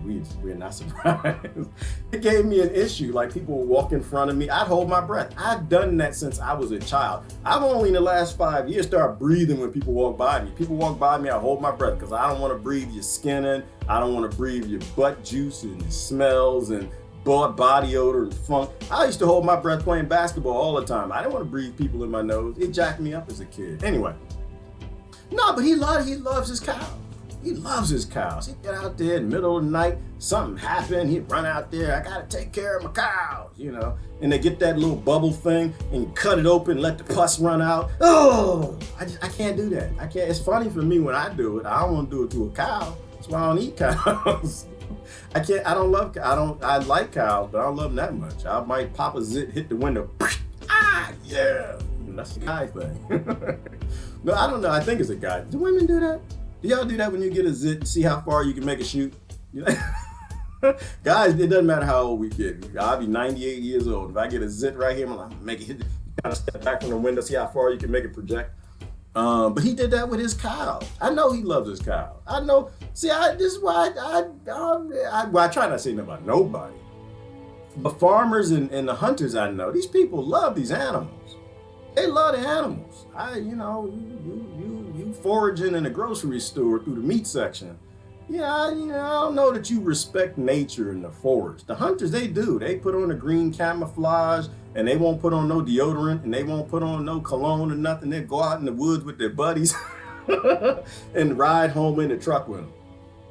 And they don't want to disturb things. They don't want to smell. They don't leave no garbage or nothing. You go to a park, you just see people just throwing trash and Snicker bars everywhere. And they don't even care. Like, say the animals. That's what we were talking about this morning. But I have a couple thoughts about the education system. I think that we should send all children to slaughterhouses. I do. I think we What is wrong with him? I think we should. I think we should tell kids everything.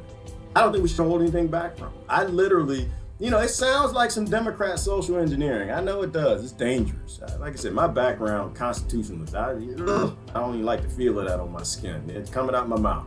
But just think about it from this perspective. What if we just gave kids everything? Like they were born at a certain age, not 7. You don't send them to no slaughterhouse at 7. But at a certain age, you have a field trip to the slaughterhouse. And we can be fair.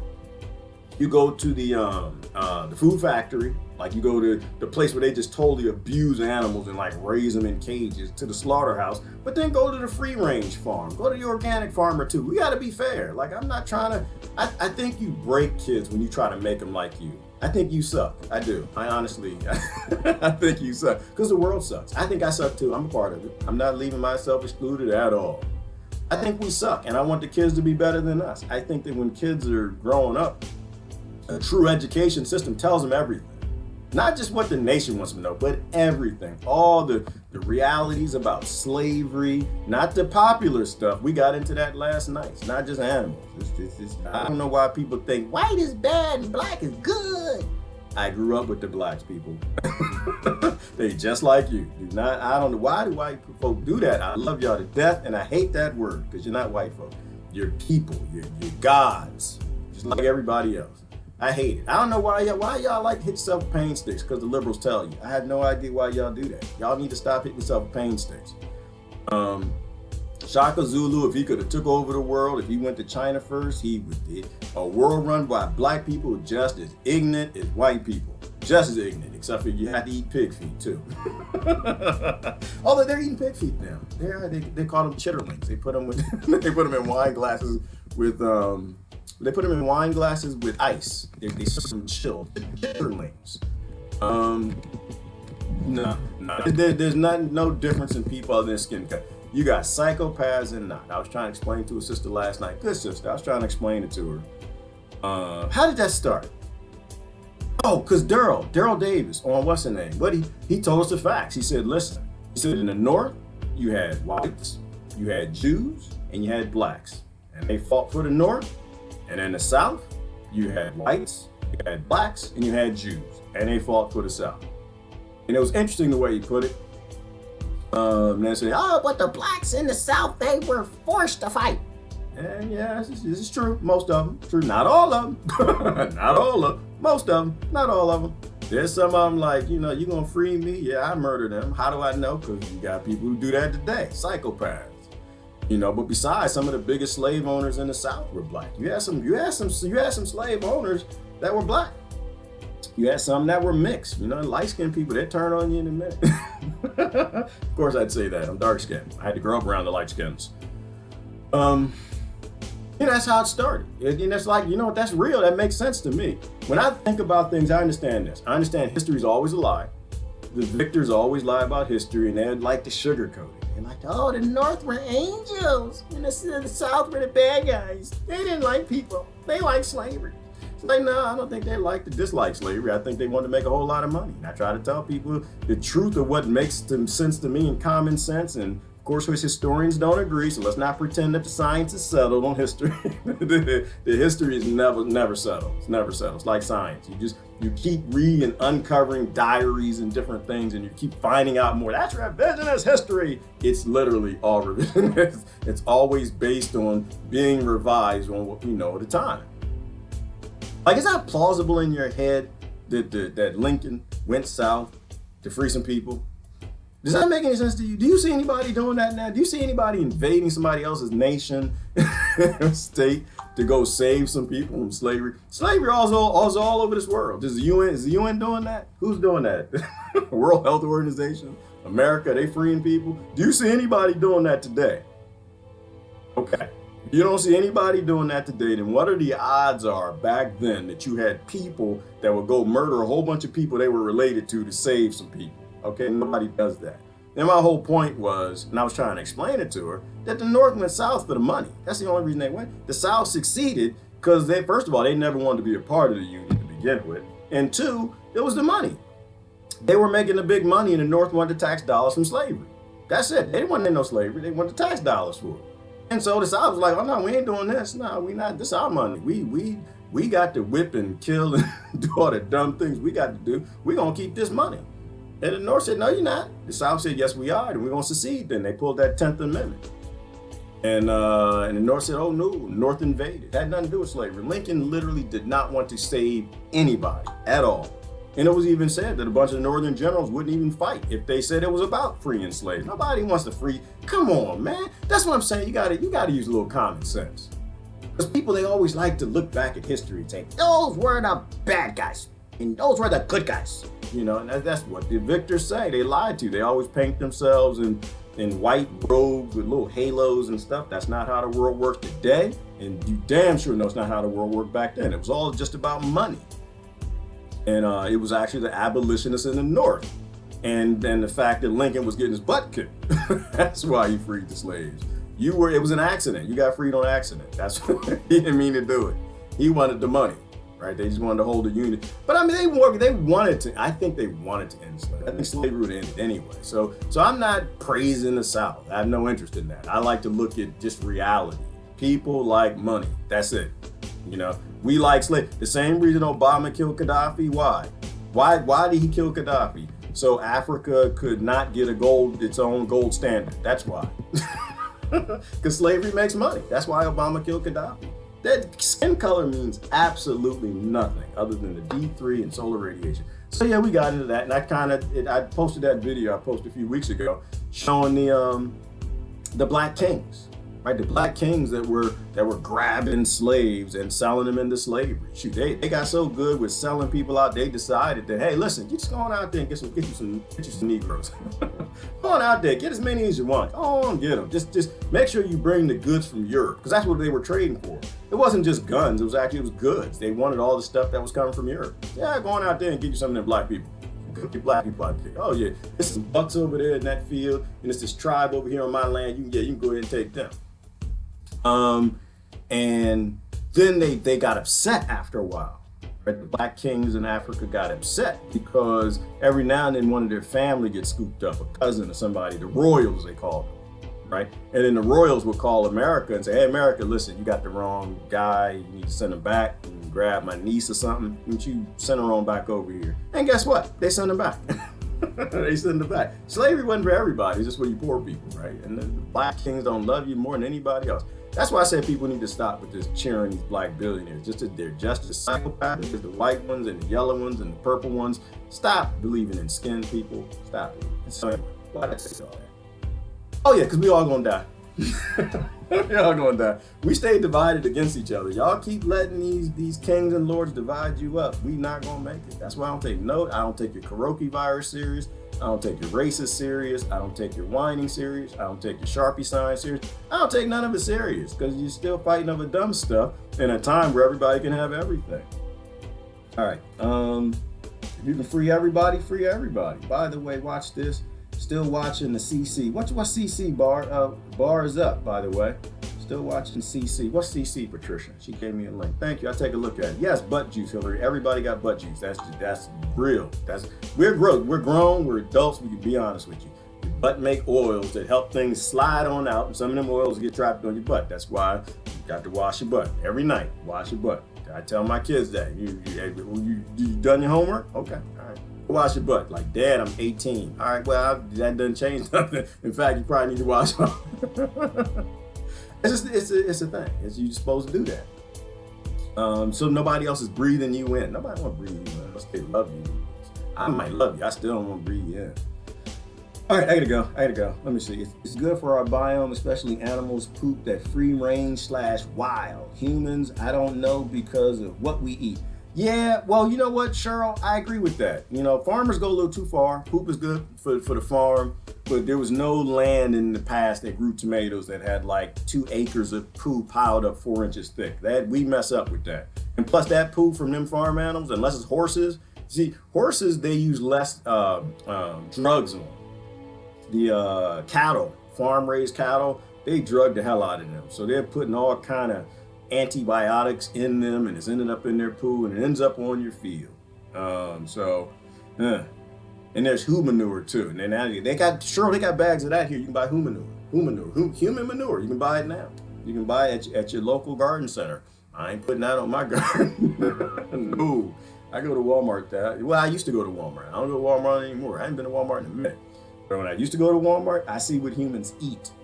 I go to people's houses and I see what's in their medicine cabinets. Nope, I do not need Viagra in my grapes. I'm good to go. I don't need that. I don't need Ritalin in my peas. I don't need Xanax in my tomatoes. My tomatoes taste delicious without Xanax.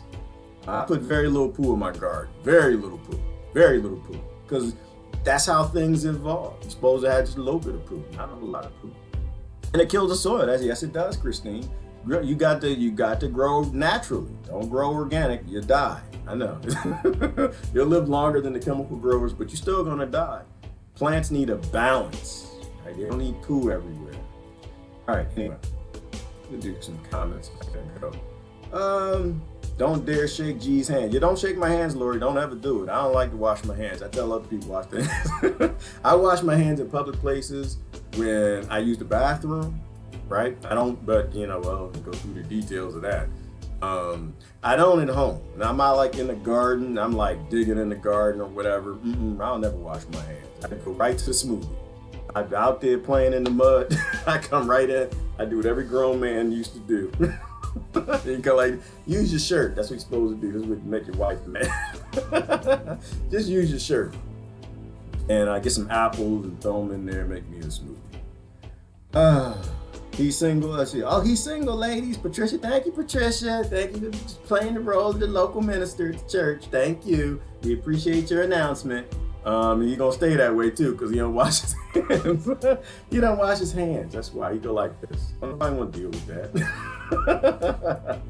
I'm not going to mess nobody, ruin somebody's life. Patricia's trying to ruin people's lives. Don't ruin nobody's life. There's the good women here, good ladies here. Patricia, don't ruin nobody's life like that. All right, we send him to jail to look around, kid. Oh, we send him to jail. Oh, yes, Jack, yes.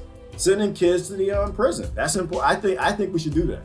I think you show kids everything. Thank you for Jack for pulling up. We always trust Brother Jack. He'll raise the bar again. Yeah, give kids everything. I believe in that world.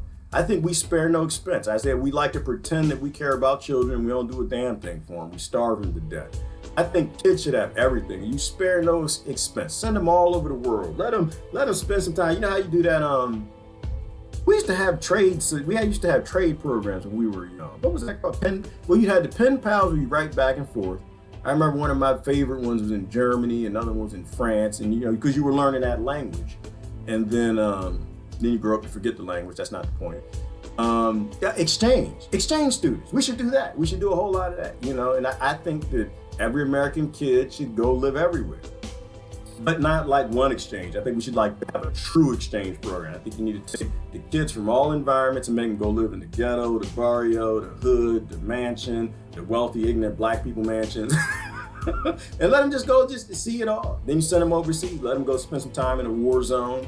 Let them go spend some time where America's starving kids to death in Yemen. Let them go down to the zoos that are mistreating the animals. Let them go over to the slaughterhouses. Let them see it all. Let them see the places that take care of the animals. Let them go everywhere. Show them everything. And let them decide. Let them talk, let them learn, give them everything.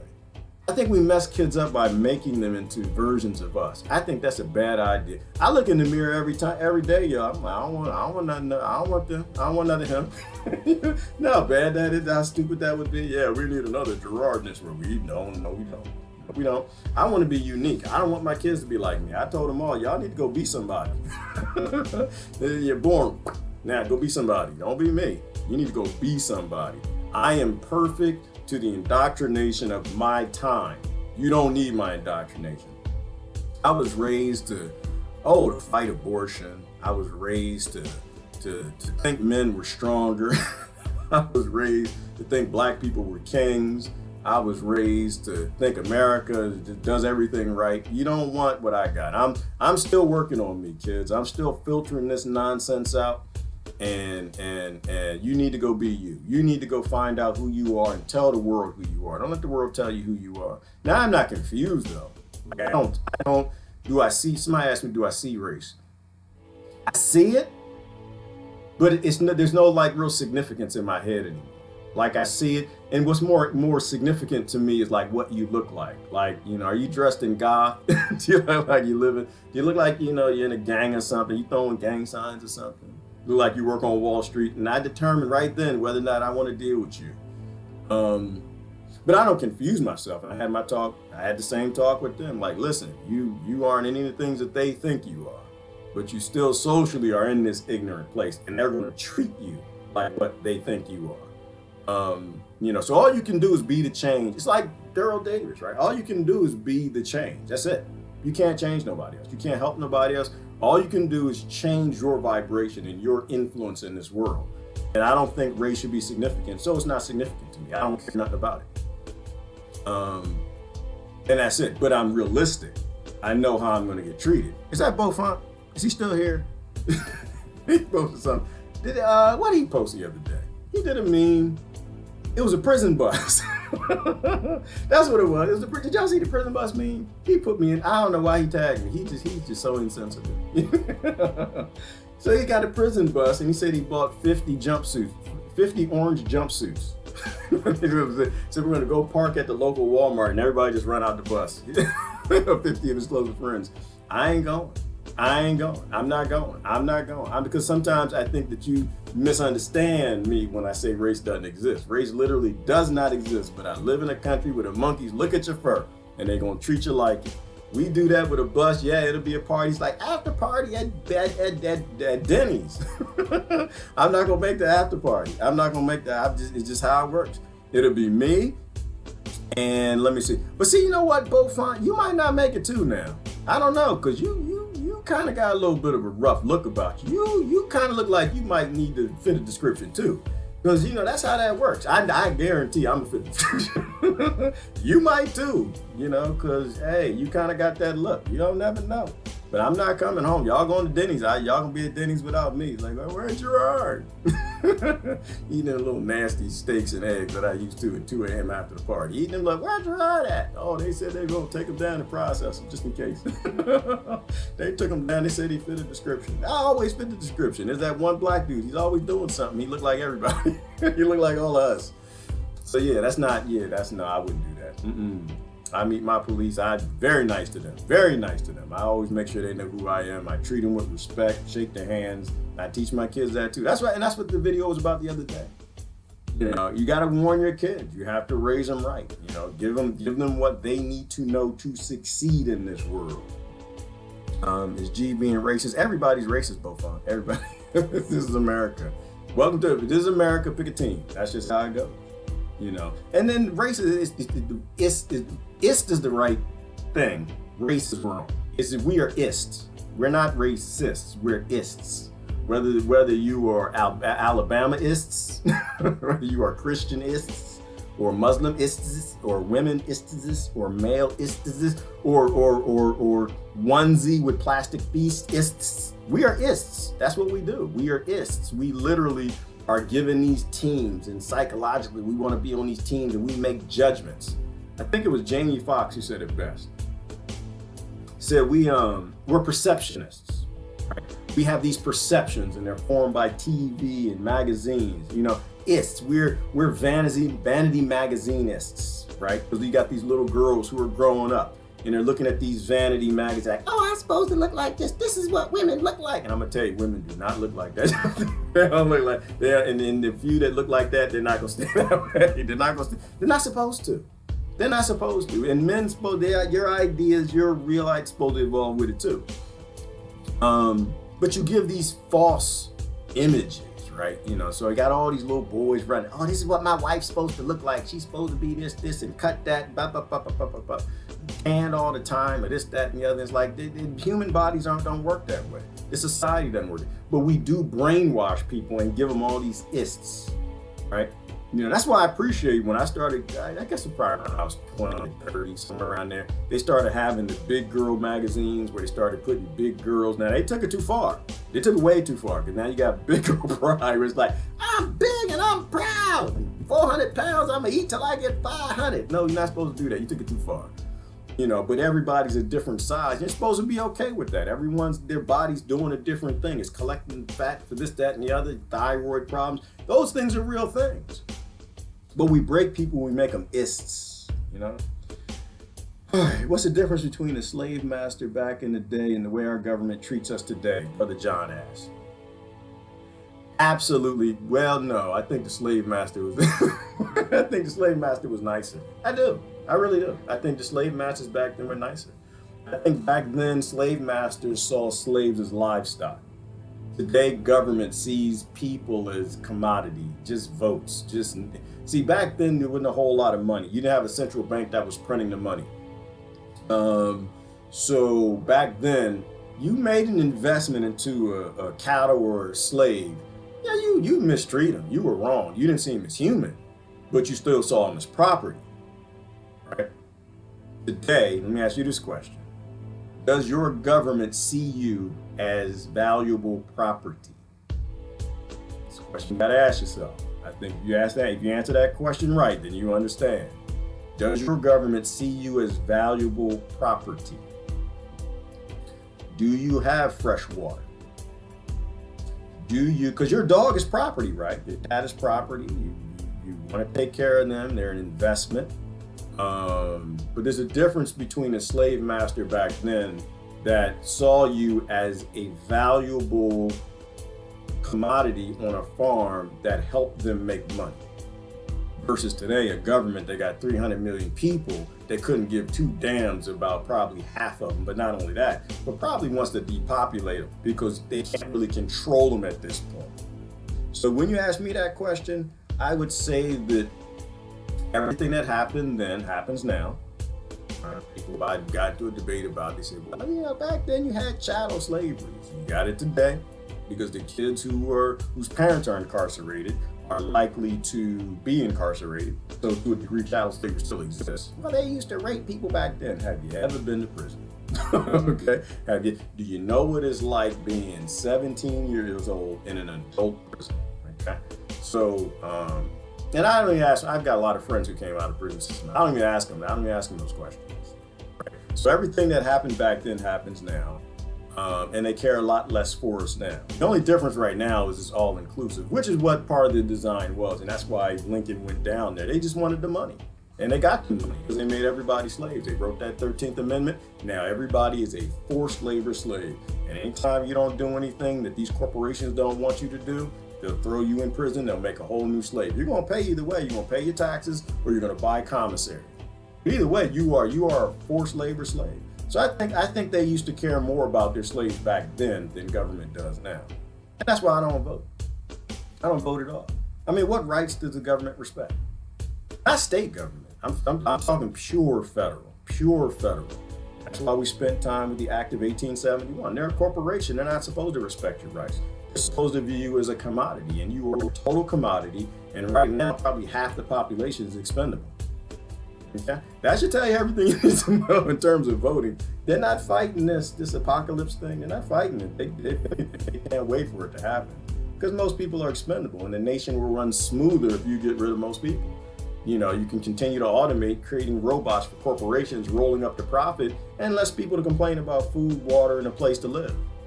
You know, your homeless problem goes away. You get an outbreak in America. I don't think that they care about me. That's just me. It could be me. That's my perspective. I think the states literally should be stepping in. Absolutely. I am a states' rights person. I am at the core of it. I'm a citizens' rights person. I think citizens are sovereign. States are not, nor are nations. You know, but the federal government is so far off the rails as a corporation, the whole thing needs to shut down. And the states need to do something about it if we want to be a union. You know, maybe we need to be 50 countries for a little while. But right now, we've destroyed the whole planet. It's not working. It's not working out. We're just waiting for our end. We're literally flirting with the end of the world, and we're trying to make it happen faster. I mean, it's like this bug flu.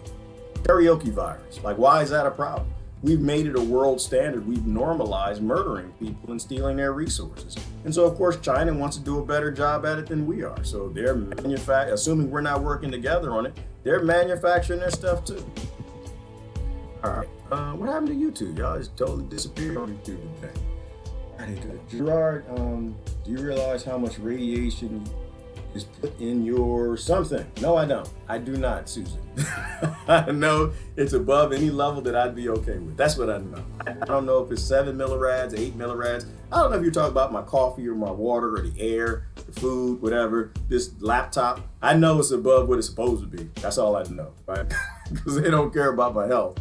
They're okay with me being sick, and they need to make a lot of money. You're gonna cut every corner you can. If you literally live in a nation where the home builders cut corners, the buildings are falling down, can't even stand up for 20 years, they cut all them corners. Yeah, I guarantee the radiation in the food is higher than what it's supposed to be. All right, let me see. Try to read a whole bunch of comments and I'm gonna go. Where can you see the snakes? The snakes are in China, Lori. The snakes are some researcher in China seen the snakes and the bats having sex, creating viruses, and that's why we all gonna die, because that person is probably high up in the CDC in China somewhere.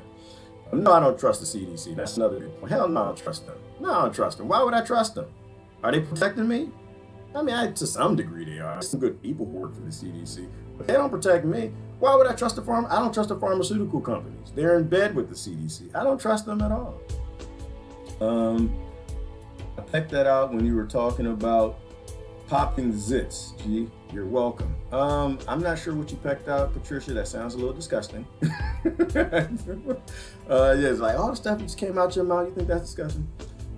Kids grow up so fast. They do, Lori. They grow up too fast. That's why we need to start prioritizing them young. Kids are in the war zone on this planet everywhere. They are, Susan, but they do not have laptops and live streams. I want kids to actually go see the effects of voting. I want kids to go see the effects of identity. I want kids to go see the effects of having a corporation pretending it's the government at the federal level. I want them to see that. And I think they'll make the right decision, whatever it is, whatever decision they decide. I don't believe in like raising Christian kids. I used to, I don't now. I don't believe in raising black kids and white kids and American kids and Alabama kids. And I don't believe in that. You know, Northern Hemisphere kids. I don't believe in none of that. I think you just give kids all the information they need and let them make their own decisions. I think that's it. I think we need more of a humble approach. So it's not like a Democrat, engineering thing where we're trying to engineer society. There's a difference between trying to engineer them with like foster care and all this nonsense where you try to make everybody raise their kids a certain way, where you just give them all the information the world has to offer. Whatever we got, it's on a plate for you. And y'all decide where y'all want to take this world. And whatever they do will be the right thing. That's what I believe. But I think if we keep trying to genetically modify kids by giving them our cultures, it's a horrible thing. It slows things down too much. We need a faster paced evolution, and trying to make kids like you, not only is it stupid, but it slows down evolution. And we need things to pick up. Gerard, if you keep your cell phone on you or keep it by your bed, it's radiating out very unhealthy radiation. Exactly. That's why my cell phone is over there. And when I go to sleep, it's over there. And anytime I catch my kids, they like to put it in their pockets. So you idiot, take it out your pocket. I have no interest in paying for butt cancer or pelvic cancer. Right on the warning labels, they tell you that. That's the funny thing, Susan. It's right on the warning labels. It says if you get your cell phone, look at the manual. It says low vibe warning. It's a low vibe radiation that's coming out this cell phone on 4G. You're not supposed to have it within, a quarter of an inch of your body. They know that 4G causes cancer, but we're rolling out 5G. That's how I know we're not going to make it. That's why I'm for the coronavirus. I think it should.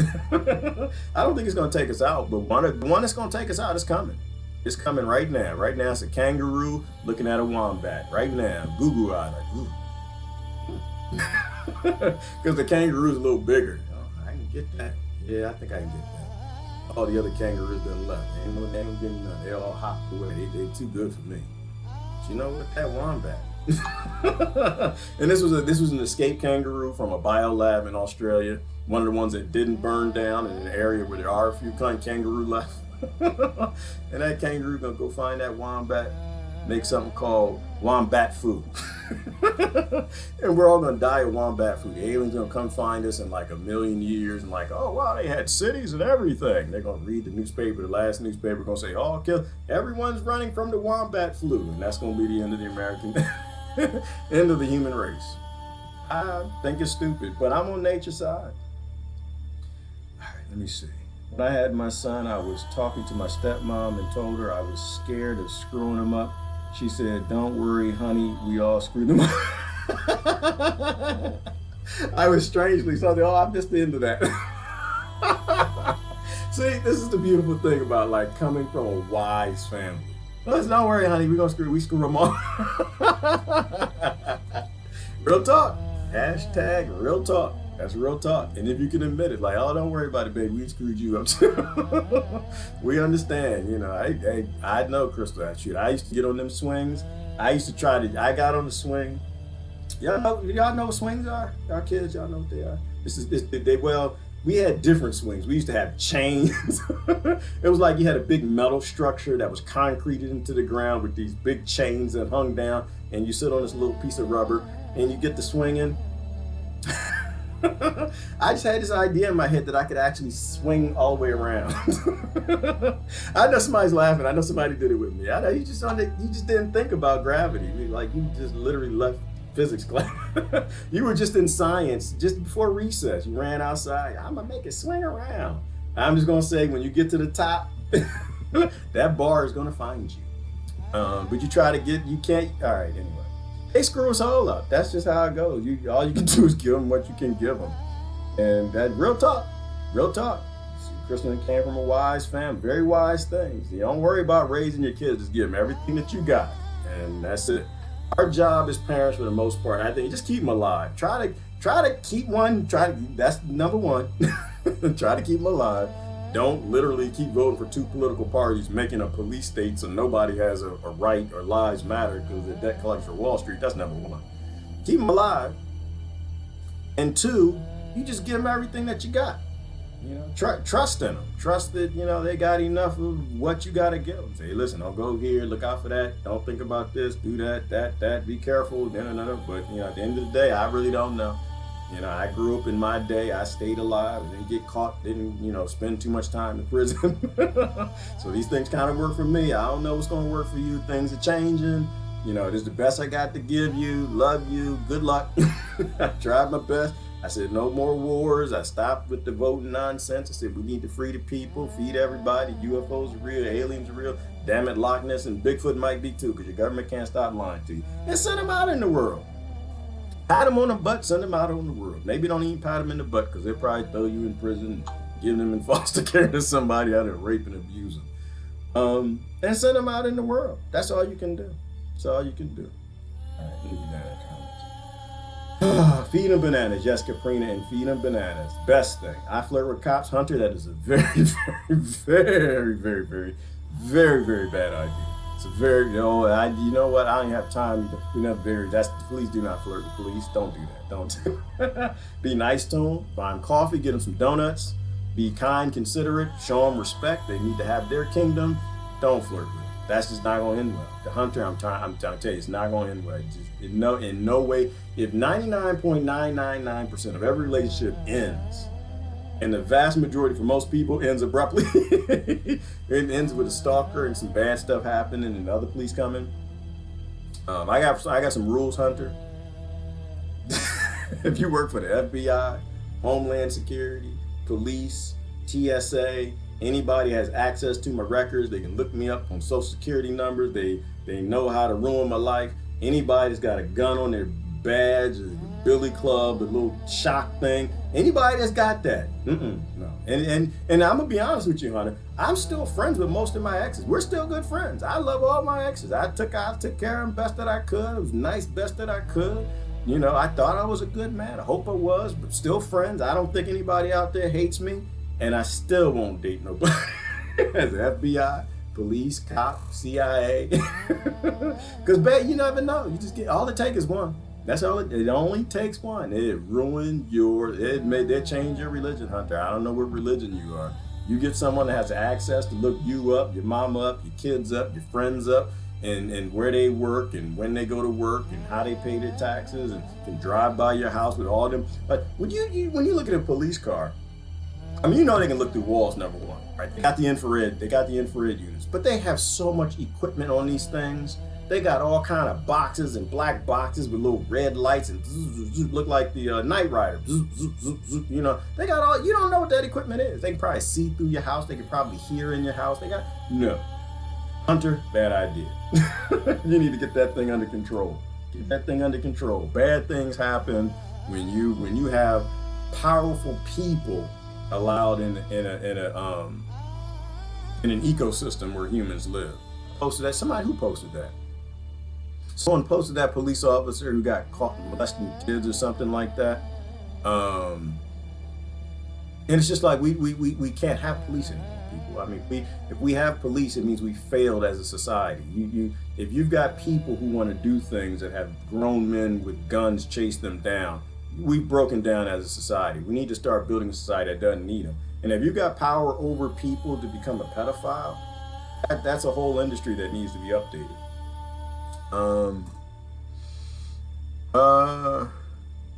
Where am I going? I'm going to work. Megs, I got slavery. Girl, my cotton bag is right here. I got to pick my cotton. This is scarcity. I'm not trying to go to prison, not right now. How many exes do you have? How many exes, Ivan? I have no idea. Does anybody count that kind of thing? Is that a thing? Anybody counting exes? I don't count that, I think it's important to count the exes who want to murder you. I think it might be important. Count the exes who have guns. Count the exes that believe in the Second Amendment. Count the exes that have lots of friends in Antifa and social justice warrior and white nationalists. I think that's an important number to know. But in terms of just people that just your friends, listen, hey, we tried, didn't work out, we're still friends, let's look out for each other. You need me, I'll always be there, whatever. And that's it. I don't know how long, 8, 9, 10, I don't know. I don't even remember. I know it depends on how far you want to go back. I mean, my first girlfriend was, what was her name? I think her name was Carla. She was in 5th grade. But see, back then it was a different kind of thing because your girlfriend was somebody you just saw at school and like, that's mine. In between going to class, I own that. That's mine right there. And after school, you get her books and you walk up to, where she walks to school the other way. Because I grew up in slavery times. Back then, there was no buses. We walked to school. If you lived within half a mile of school, you was walking. Ain't nobody coming to pick you up. You got to go to school. You can go to prison if you don't, and you gonna walk. So I walked to school. I carried her books, and that's what it meant. Okay, bye. And you like, I don't know. We hug. That's what we did. We did hug. You do the hug, and then you walk this way. And when you have to do the hug, I was a little boy. You had to put the books in a certain spot. Because back then, hugging was just like, if girls started early, they started getting little bumps early, and you get a bump after you hug, they bump, and Now it's like, I see you, gay. And you put your book right there because you don't want nobody to see because you think you're broken. Now you got a tent, you got to walk home. I don't know. All the Khalid brothers. Well, this is what I'll say. What I will say, I don't know how many exes I have. I probably, but how many times was I in love? How did this happen? Why are we talking about this? How is this important to anything? I don't think this is important, Ivana. I don't know how you pulled me on that. How about that? How many times I've been in love? And I thought, how did she get me doing? Women are weird. Y'all are weird. How do they have that kind of control? Where the guys at? Did y'all leave? How do women do that? That's why women are like cats. I don't know how y'all do that to people. I shouldn't do that. Anyway, votes are counted based on electoral. You know what, Caprina? I don't even think votes count. I don't think. Well, maybe the question is, do the people with the power count the votes? That's my question. Because I think some people on some levels count votes. I don't think the people with the power count it, but I don't think they care. I think the Rothschilds and Rockefeller, I think they just watch us. I think it's fun to them. It's just fun. Speaking of that, but I don't know why this came. I was talking about the Rockefellers. There was one Rockefeller who was interested in UFOs. I forgot his name. There was a Rockefeller. He invited Hillary Clinton, and I know I already said Hillary Clinton, so some people have to flip off the thing. Linda Moulton Howe and a few people to his house. I want to say his name. No, it was one of the Rockefellers. And like they all gave presentations for a few days, and then he wrote a book about UFOs and in all the data he collected from all these people. And this was when was this? This was in 90-something, 93 or 98, and sent it to everybody in Congress. I never heard of that. I never knew that. I just found that out this morning. So one of the Rockefellers was sentient. One of the Rockefellers were not sentient, but certainly not too deep in the psychopathic spectrum. But something happened like very near after that. I forgot what it was.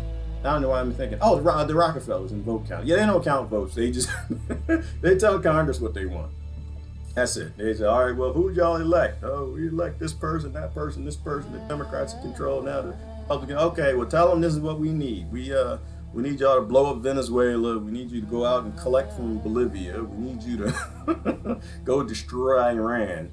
And then they go do it. But they convince the people it's a good idea. It's like, well, they're being mean. They've got a general over there who's being mean, so we need to go murder him, steal some resources and land. And then people start cheering. I just don't believe in the system anymore, Caprina. I don't. I'm just too old. I think I should have probably figured out when I was 8, but it took me till I was in my 40s. I don't think that the kings and lords would give you a voting system where you can change their kingdom. I think those would be the stupidest lords and kings on the planet. They're going to give you a system to change their kingdom. That's so dumb. I don't think they're that stupid. I think we're stupid. I don't think they're stupid. I don't think they would give us that much power control. I think the Rockefellers, the Rothschilds, the Carnegies, and the Mellons, I just think they sit back and enjoy their world. I think they fly around in UFOs personally. They're like Corvettes. All right, let me see. We need to teach our kids the truth of our reality. Yeah, that's all you can do, Crystal. You teach them the truth and let them go out and discover what's true for them. You need to point out the patterns and cycles and their root causes so they recognize and transcend them. Absolutely. Then I do that, Kim. I teach them and I just say, you know what, but take this with a grain of salt. I'm 98% monkey, just like you, and I got my own view in the world. Life is completely a simulation, right? Your brain is simulating the world in your own little head, and we're like 7 billion different little simulators, and we all think our simulation is exactly right. And then just send them out. My granddaughter struggles, raised by her pedo father until I finally got her. And Lori, and this is ooh, I'm glad you said that too, because that's why we got to be different, and that's why we have to change, and that's why we need a paradigm shift. It's about the children, right? You know, we know where these pedo parents come from. We know where abusive parents come from, and a lot of it just has to do with scarcity. When people have the things they want, they become pleasant people. We know we can give everybody the things we want, so we need to stop playing keep away with resources from people. So all this nonsense can stop. You know, stop putting people in conflict with each other for currency. To a point where you've got parents that abuse their children in those type of ways. It's just evil. And thank you for saving. That's what we need. Not everybody has the ability to see that, and people need to know when they need to step in. I am not for, let me say it the right way. Rarely am I for foster care and child protection at a government level outside of the family.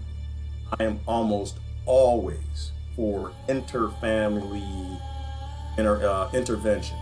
Family knows what's going on. The government ain't got a damn clue. They don't even know what they put in the water. they don't even know that they're literally making bioweapons that are eventually going to kill everybody.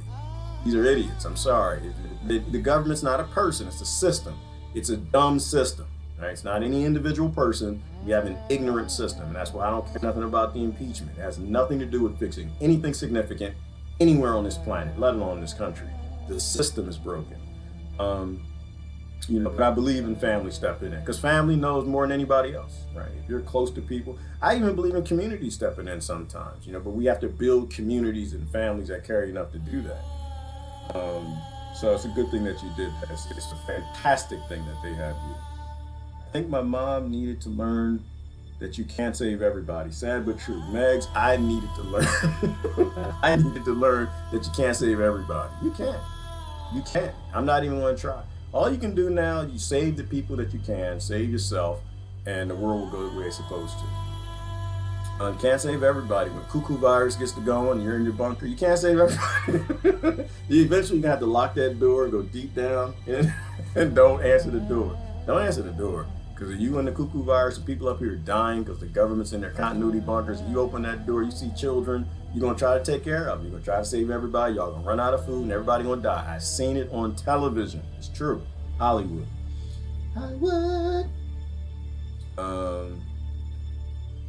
Susan, it's the children that will change this world into a better place. That's it. Christ, Yeshua Henderson, that is it. That's all you can do. I mean, I think our biggest tool by far is children. That's our biggest tool. The biggest glitch in the matrix you can make is a critical thinking child. That's the big, with love in their heart. Like a child who wants to serve in a collective and work together with other people as opposed to being in conflict with other children and go be a doctor or a lawyer and fight with other people and resources. The children that got love in their heart and critically think, they're going to knock the world over. It's going to change everything.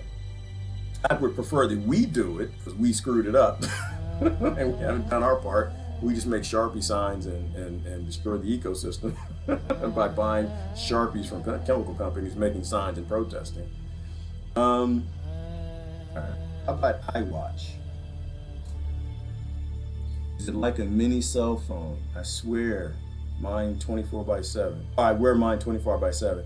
Oh yeah, don't do that, Ivana. Don't do that. And I'm gonna be honest with you, I don't know any science behind it. Like I used to wear a Fitbit, I think they work on the same technology. It's literally using I think it does use EMF. Somebody tell me about the technology. It uses something. Let's just call it, I don't know. It uses I don't know, and it sends I don't know through your arm. And you ask yourself a question. Do you trust the government that allowed the corporation to create I don't know and sell it on the market? And I personally don't. I stopped wearing my Fitbit. I put it up. I need to wear it. I need to count my steps, but we don't have responsible, safe technology in the public domain. I don't do that. I keep my cell phone as far from me as I can. But yeah, it's probably a bad idea. Or limit it. You know, if anything, limit it. Don't wear it all the damn time. You don't need I don't know in your bloodstream all the time. You only need I don't know in your bloodstream when you need to pay something.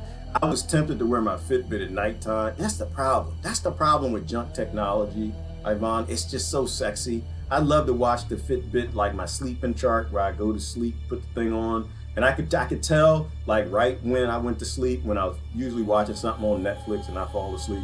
You can see your sleeping patterns. Technology is an amazing thing. I love technology. We just got to be careful with it. We need to actually have actual regulation that's watching these people. Because we don't have the I don't know flu, I don't know virus. What is this? Well, we got I don't know virus. It comes from the watches, the iPhones. Lots of children on the autistic spectrum will never be independent. Yep, Rebecca, and we owe them the world. We owe them the world. We owe them the world. We owe them the world. Part of the reason why I risk being thrown out of here when it comes to the whole vaccine thing is because the whistleblower who said, hey, this causes autism. Not that it always does, you know, but even if it does in one child, then that industry needs to pay holy hell. Just one child, right? Like taking somebody's life, that's not acceptable. And ruining their life, their lifestyle, or modifying it so much that they're in a wheelchair the rest of their life, or they're impaired somehow, and they have to deal with that conflict of living in this society. That industry owes them everything. If you left it up to me, I would take a bat to the pharmaceutical industry and I would blow the whole thing up. In my view, I would take all these people with chronic illnesses, starting with the autistic children. Oh, we divide all them profits up. They'd be billionaires. And it still wouldn't be reparations. It still wouldn't be fair. And that's why I don't even want your reparations. That's another thing, Rebecca. I don't even want no reparations. Why? Because there's so many people in front of line in front of me. There's so many people in front of me when it comes to that. Not just women, but children with autism. Hell no. You know, it's like they say, oh, slavery built America. Nah, not how I view it. Slavery built a monster, and that monster grew, and it became a Act of 1871 made a corporation out of a government on that power, and the wealth that came from the enslavement of people, and the North continued that going, the 13th Amendment. Eventually they wrote a Federal Reserve Act. They created this means for endless money, to have endless wars, to have endless slavery, to blow up people all over the planet.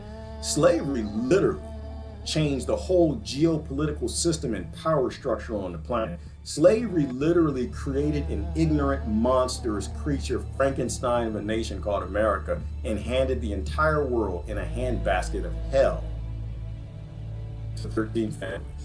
Or 100. I don't know how many families run the world. You say 200 people make all the decisions. I don't know nothing about that. But we owe them everything. Everything. They were just born here. They just wanted to be alive. And they were born and we gave them autism. That's not cool. That's not cool. You know, doctors agree. Now, I'm not saying they come from the vaccines. It's just we know they come from the environment. And one of the CDC, one of the high up managers in the CDC said that vaccines could do this and did it at a certain percentage of the time, right? And I don't think that's something I'll ever let go. I'll say it anytime it comes up. And I have an obligation to everybody. We all have an obligation to every single, not just the children, but the families. Because autism doesn't just change their life, it changed the whole family's life. We all have an obligation to speak what's true. We all have an obligation to hold corporations that make products that perhaps could cause this condition to happen to the fire. If I had a chance, Rebecca, I'd blow the whole, I'd take a club, I'd break them up like it did in Ma Bell. I would take away patents. You will no longer be able to patent synthetic compounds. I would force like a whole hippie thing, a natural medicine on them. I'd blow up the AMA, I'd get rid of that. send doctors back to being healers. They go to school, get their degrees, you go off, study medicine and natural healing and allopathic and everything, you know, try to become the best healer you can become. We'd incentivize doctors healing people, not keeping them on drugs and medicine. I'd get rid of the whole structure because it's the model that doesn't work. The model doesn't work. You know, the pharmaceutical companies could totally save us with vaccines. They totally could. I believe that. I think the CDC could totally be on our side. They don't have a model to be on our side. They're on the side of profit. And that's why we had to play this game with the cuckoo virus. We make a model where, you know, you reward them not with money and cash, but science and human life is too important to hand to for-profit industries. Hell no. Who said that? Katrina, hell no. I just had it flash in front of my head. I think before you posted it, I didn't see Gerard for president. Hell no. You sound like John. You talking to John? No, we don't do that here. We don't do that here. Because a president can't change America. President has absolutely nothing to do. Like, once you read enough, I hate to say it, I know y'all believe in Trump and I know y'all believe in Obama and Bernie and everybody else. You'd have to be dumb as a bag of bricks to want to be president of the United States of America. You'd have to be a fool to not know that this is a corporation and the CEO will have you cleaning up vomit your whole life. Hell no, no.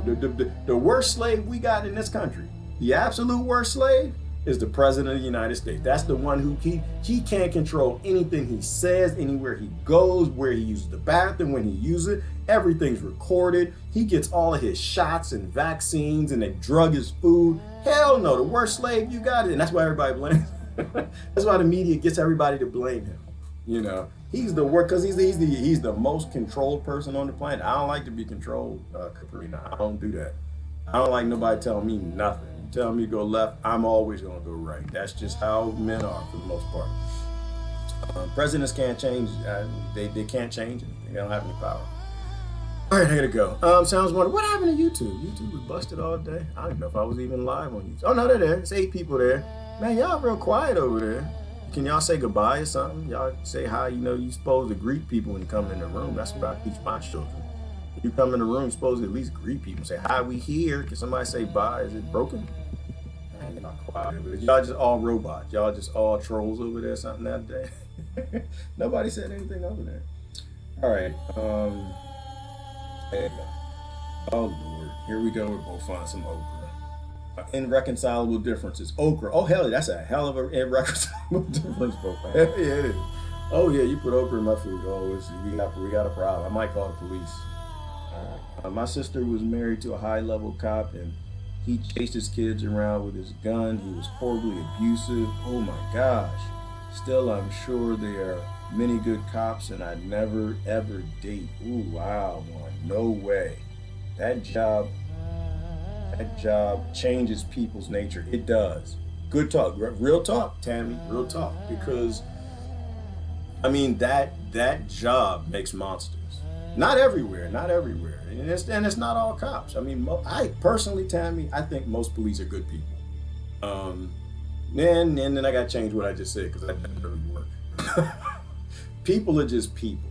Right? They become the environments we put them in. If you've got a government that writes laws that people hate, then the people are going to hate the police, the people who come to deliver the results of those laws. And so when you got people who hate the police and police that are scared of the people, only bad things are going to happen. The vast majority of police will end up with PTSD, and so will the population. So I don't think police are the problem. I think it's policing. I think it's the laws, because they write profitable laws. That's why they do that. They take citizens' rights and they give them to corporations on Wall Street because they get campaign contributions for that. That's just how it works. So they take problems and they make industries out of those problems. And it's not just police shoot people. There used to be a statistics, Tammy, where it said that somebody correct me if I'm wrong. There was a statistic that said something that the number was either the number 1 or number 2 job that ends up abusing a spouse is a police officer. And it makes perfectly good sense to me. I hope that stat's still true. Correct me if I'm wrong. But that makes sense. right? When you put people in a job that's literally designed to make them into a monster, they become monsters, and they come home and they do horrible things. You know, police need to go back to getting cats out of trees, right? That's why I'm all for delete most of the laws. Just get rid of them. Get rid of them. We can take care of each other. We don't need this nonsense no more. We don't need these big prisons. We don't need people running around with guns on the street. Police need to go back to getting cats out of trees and stuff like that. But that's why I'm not playing. They got guns and billy clubs and you know, they can flip one night. They can just flip one night, and you know, it's just like putting people in wartime. But yeah, no, I'd never go that direction. I'm sorry if you're a cop, but that's, you know, it's not your fault. It's just environment. We put people in environments and they become that. All right. Let me see that.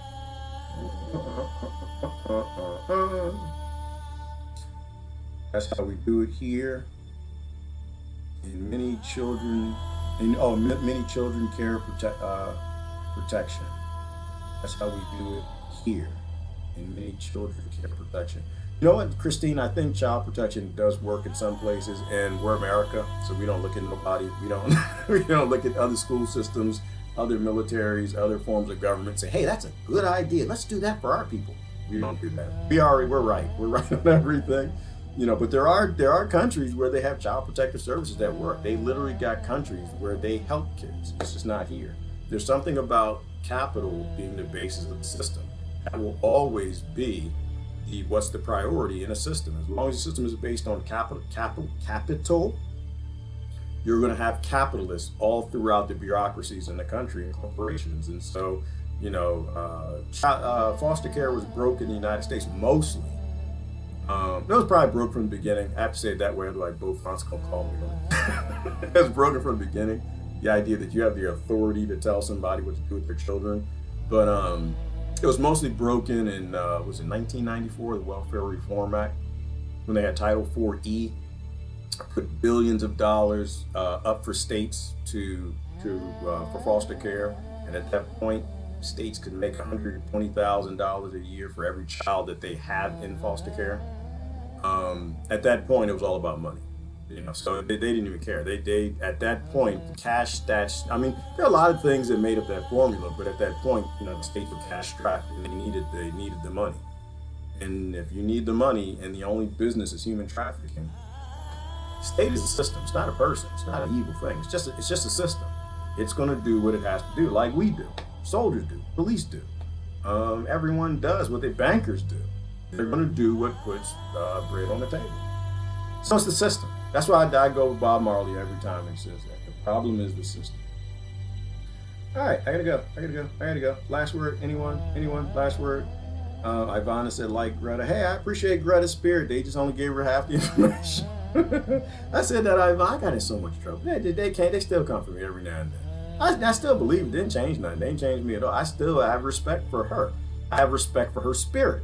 I do not have respect for the words that come out of her mouth. I have respect for her spirit. I've heard 2 sentences that come out of her mouth. I don't even know what she says about it. I like the idea that a 16-year-old is standing up to these monkeys. That's all. I like children's spirit. I think it's a great thing. I think she could become something great.